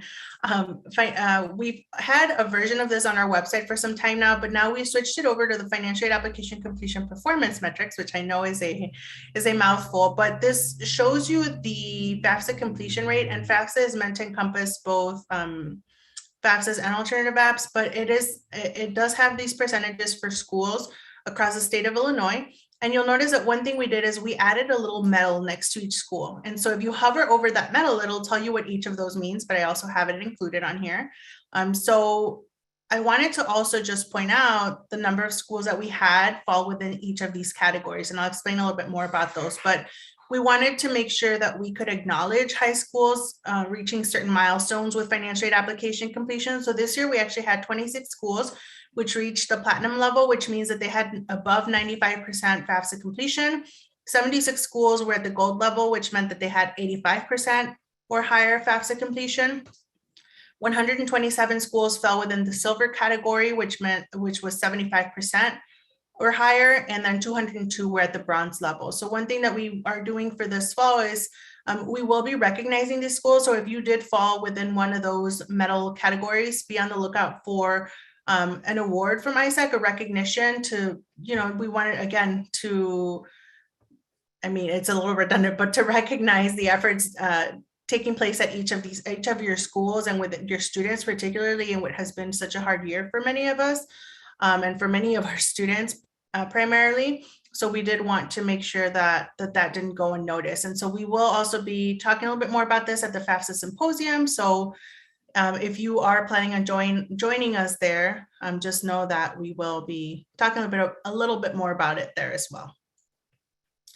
Now, this is the first time we talk about this publicly, but we want you to mark your calendars for April 21st, 2022 for our first PACE Symposium. So we are doing something similar to what the FAFSA Symposium is intended to do, but more so for college and career readiness efforts for educators to meet with one another to talk about PACE. So PACE is the Illinois Post-Secondary and Career Expectations Framework, and we want schools, practitioners, counselors across the state to learn more from one another. We know some schools have been doing a very good job at implementing PACE or some version of it within their schools and just sort of documenting their college and career readiness efforts at their schools. So we wanted to have a space that would allow for this. We are hoping to have this in person, but again, this all depends on how things are going come April. So the location is still to be determined, but we will make announcements as soon as we have additional information on that. So if this is something that interests you, we ask you to mark the date now, save the date for April 21st, and we hope to see you for the PACE Symposium as well. We'll share additional information on our ISAC PACE website, which is located at the bottom of this screen. And we will also always share any information about upcoming events via our e-messaging. We continue to offer the ISAC transcript exchange service via our partnership with Parchment. This allows schools and students to provide transcripts online. This is a service that is free to Illinois high schools. And if you are not participating but would like more information, please contact my colleague, Lenore Smith, and I've included her contact information on here as well.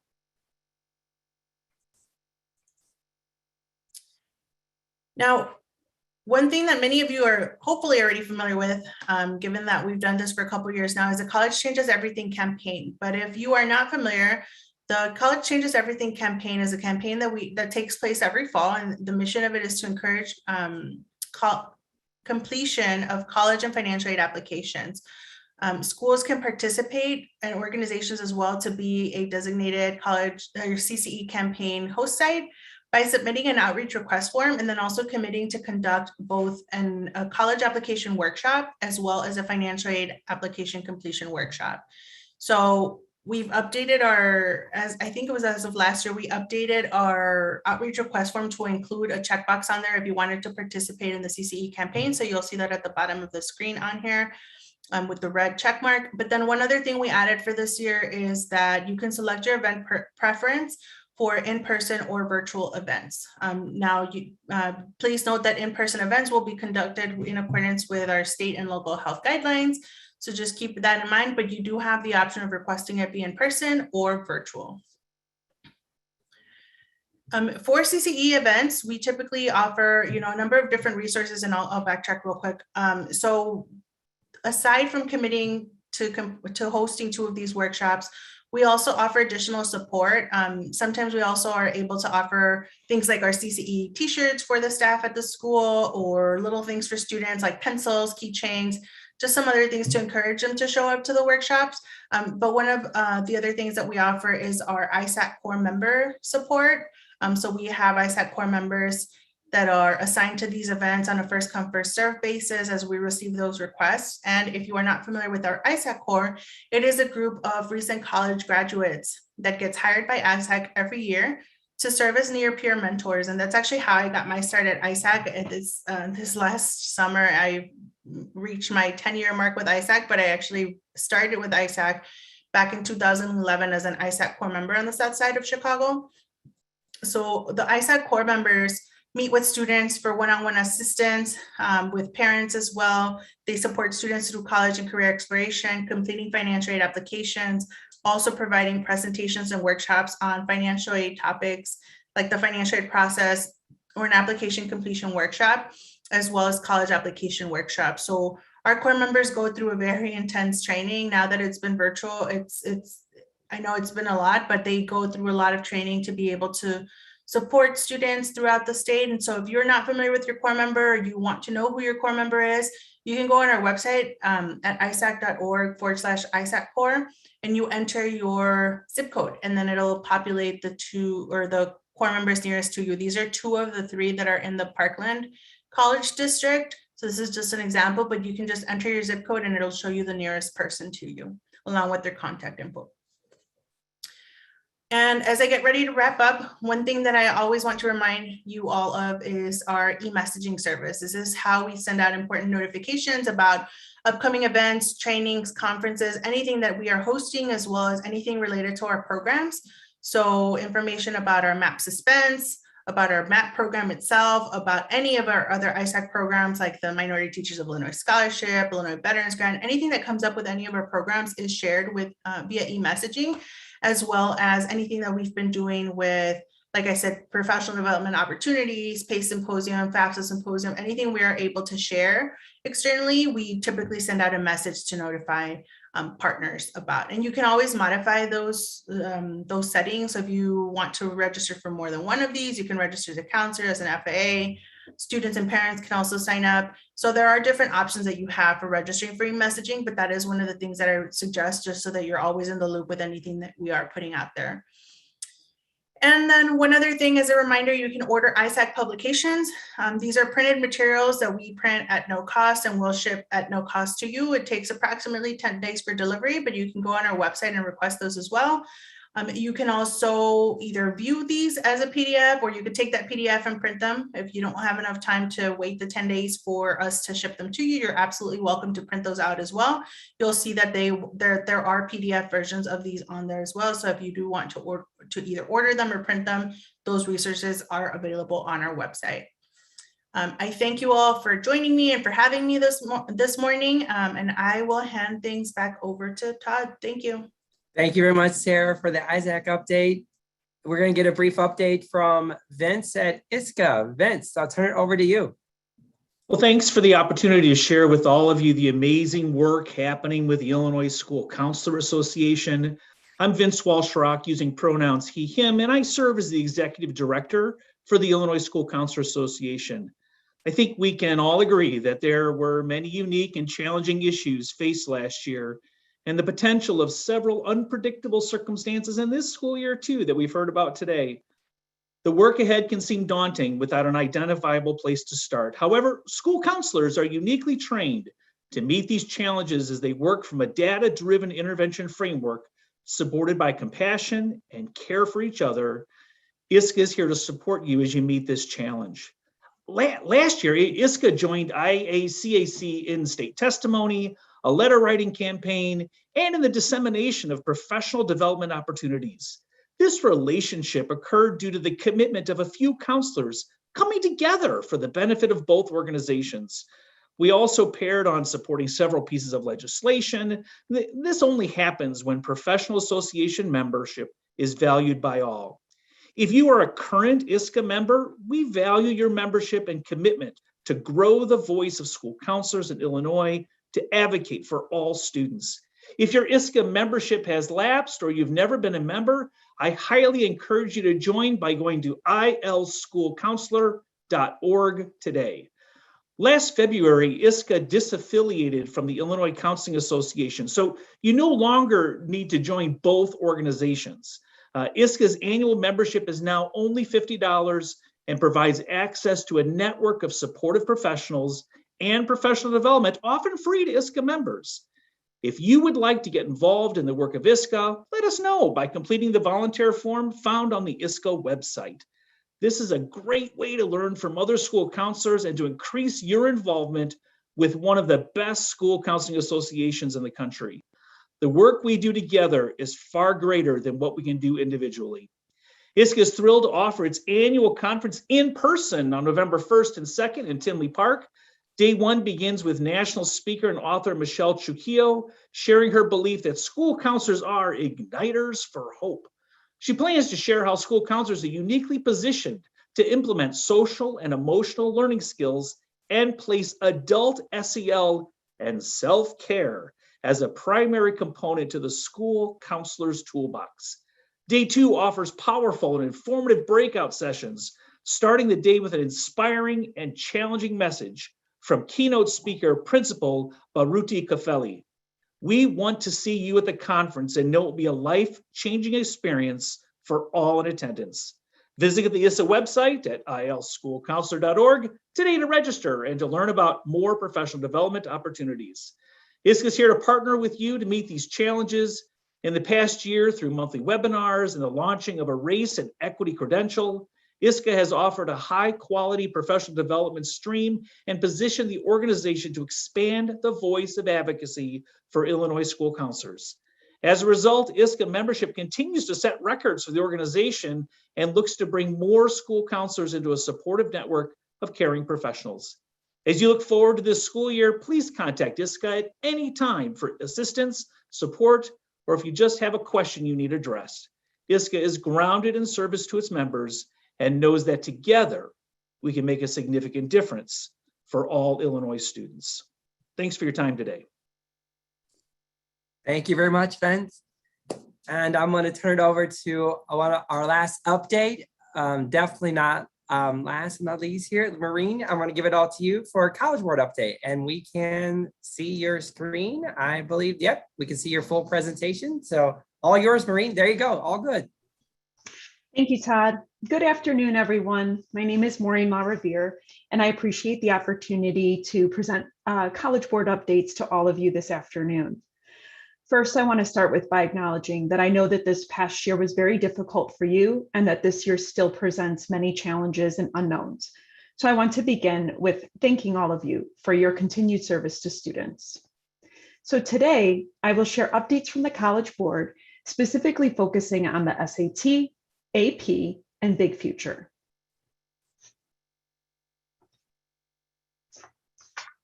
I'd like to begin by addressing what I'm sure has been top of mind for most of you as you work with students and their families, and that's the SAT and the test optional world. The College Board and the SAT were founded to increase access to college, and that still remains our core mission.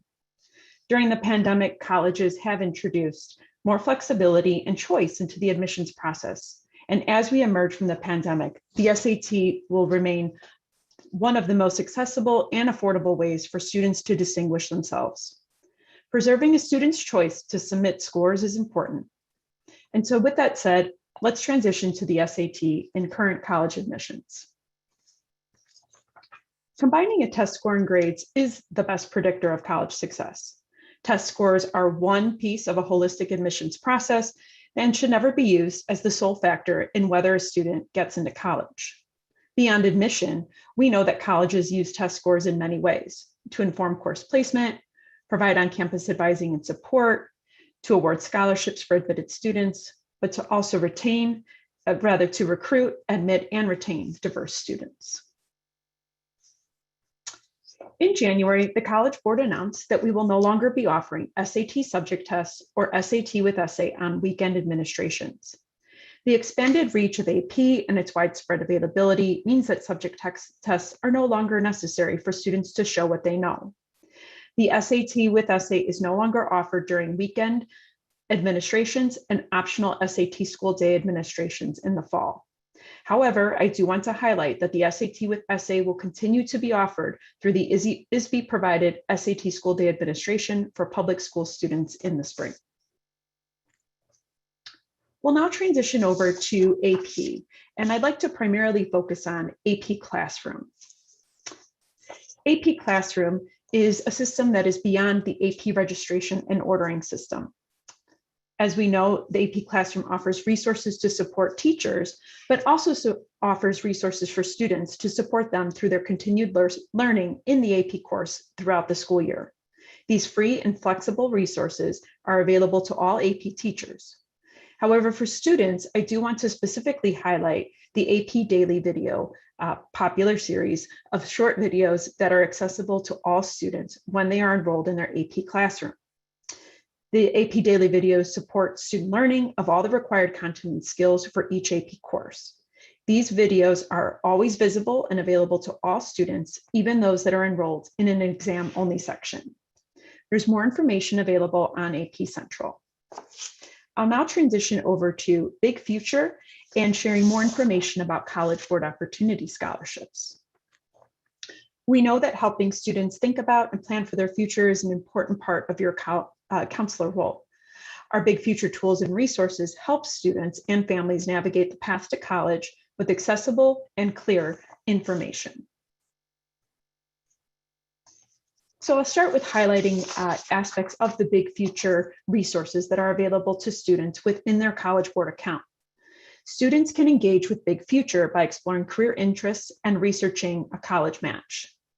So within their College Board account, students can explore careers, search for and connect with colleges, take actions of building a college list, which helps them also become eligible for the College Board Opportunity Scholarship, find other scholarships, and also unlock personalized SAT practice on Khan Academy.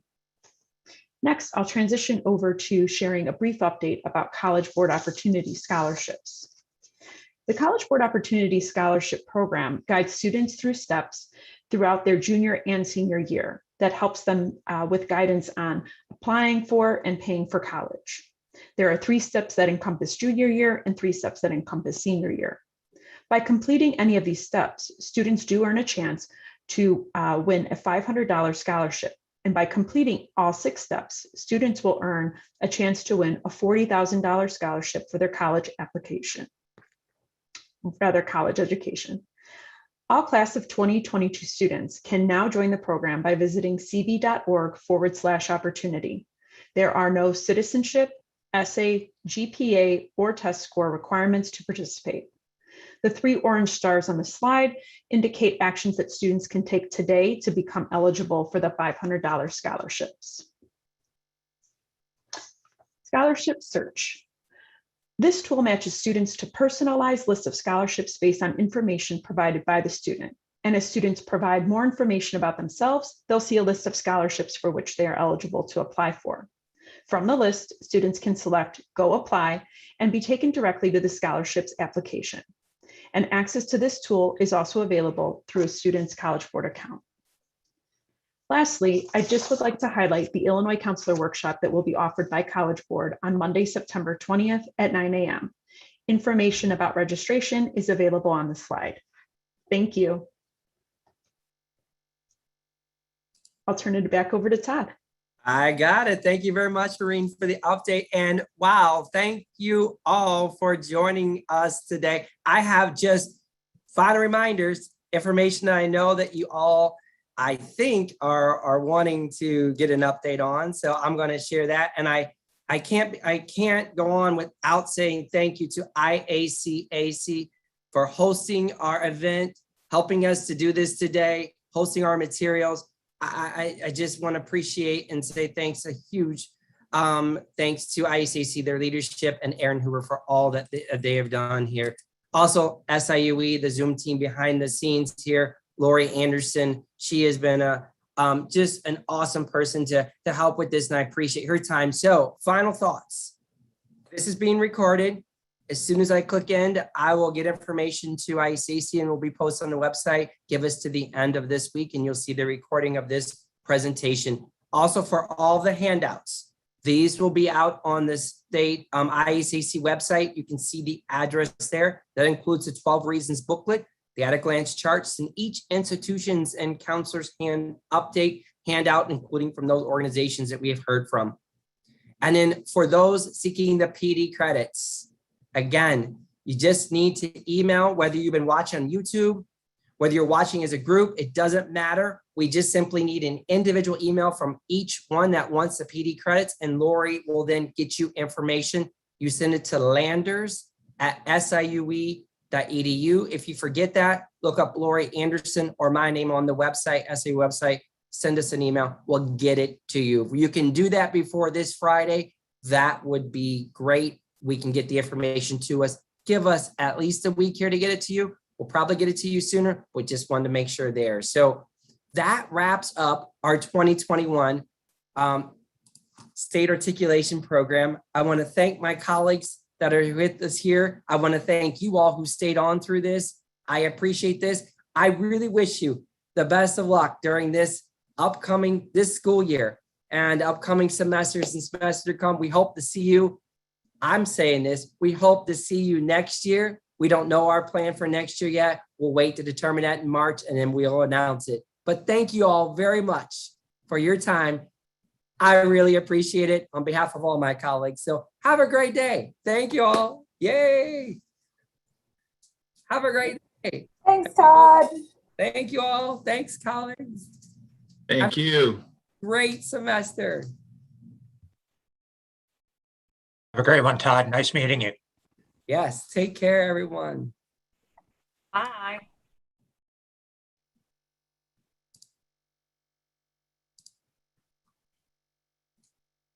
Thank you all. Thank you very much. Thank you, everybody, for joining us again.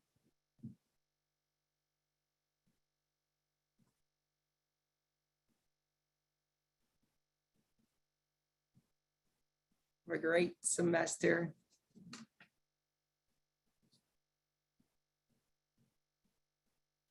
Emily at SIUE, thank you so very much, Emily, for everything.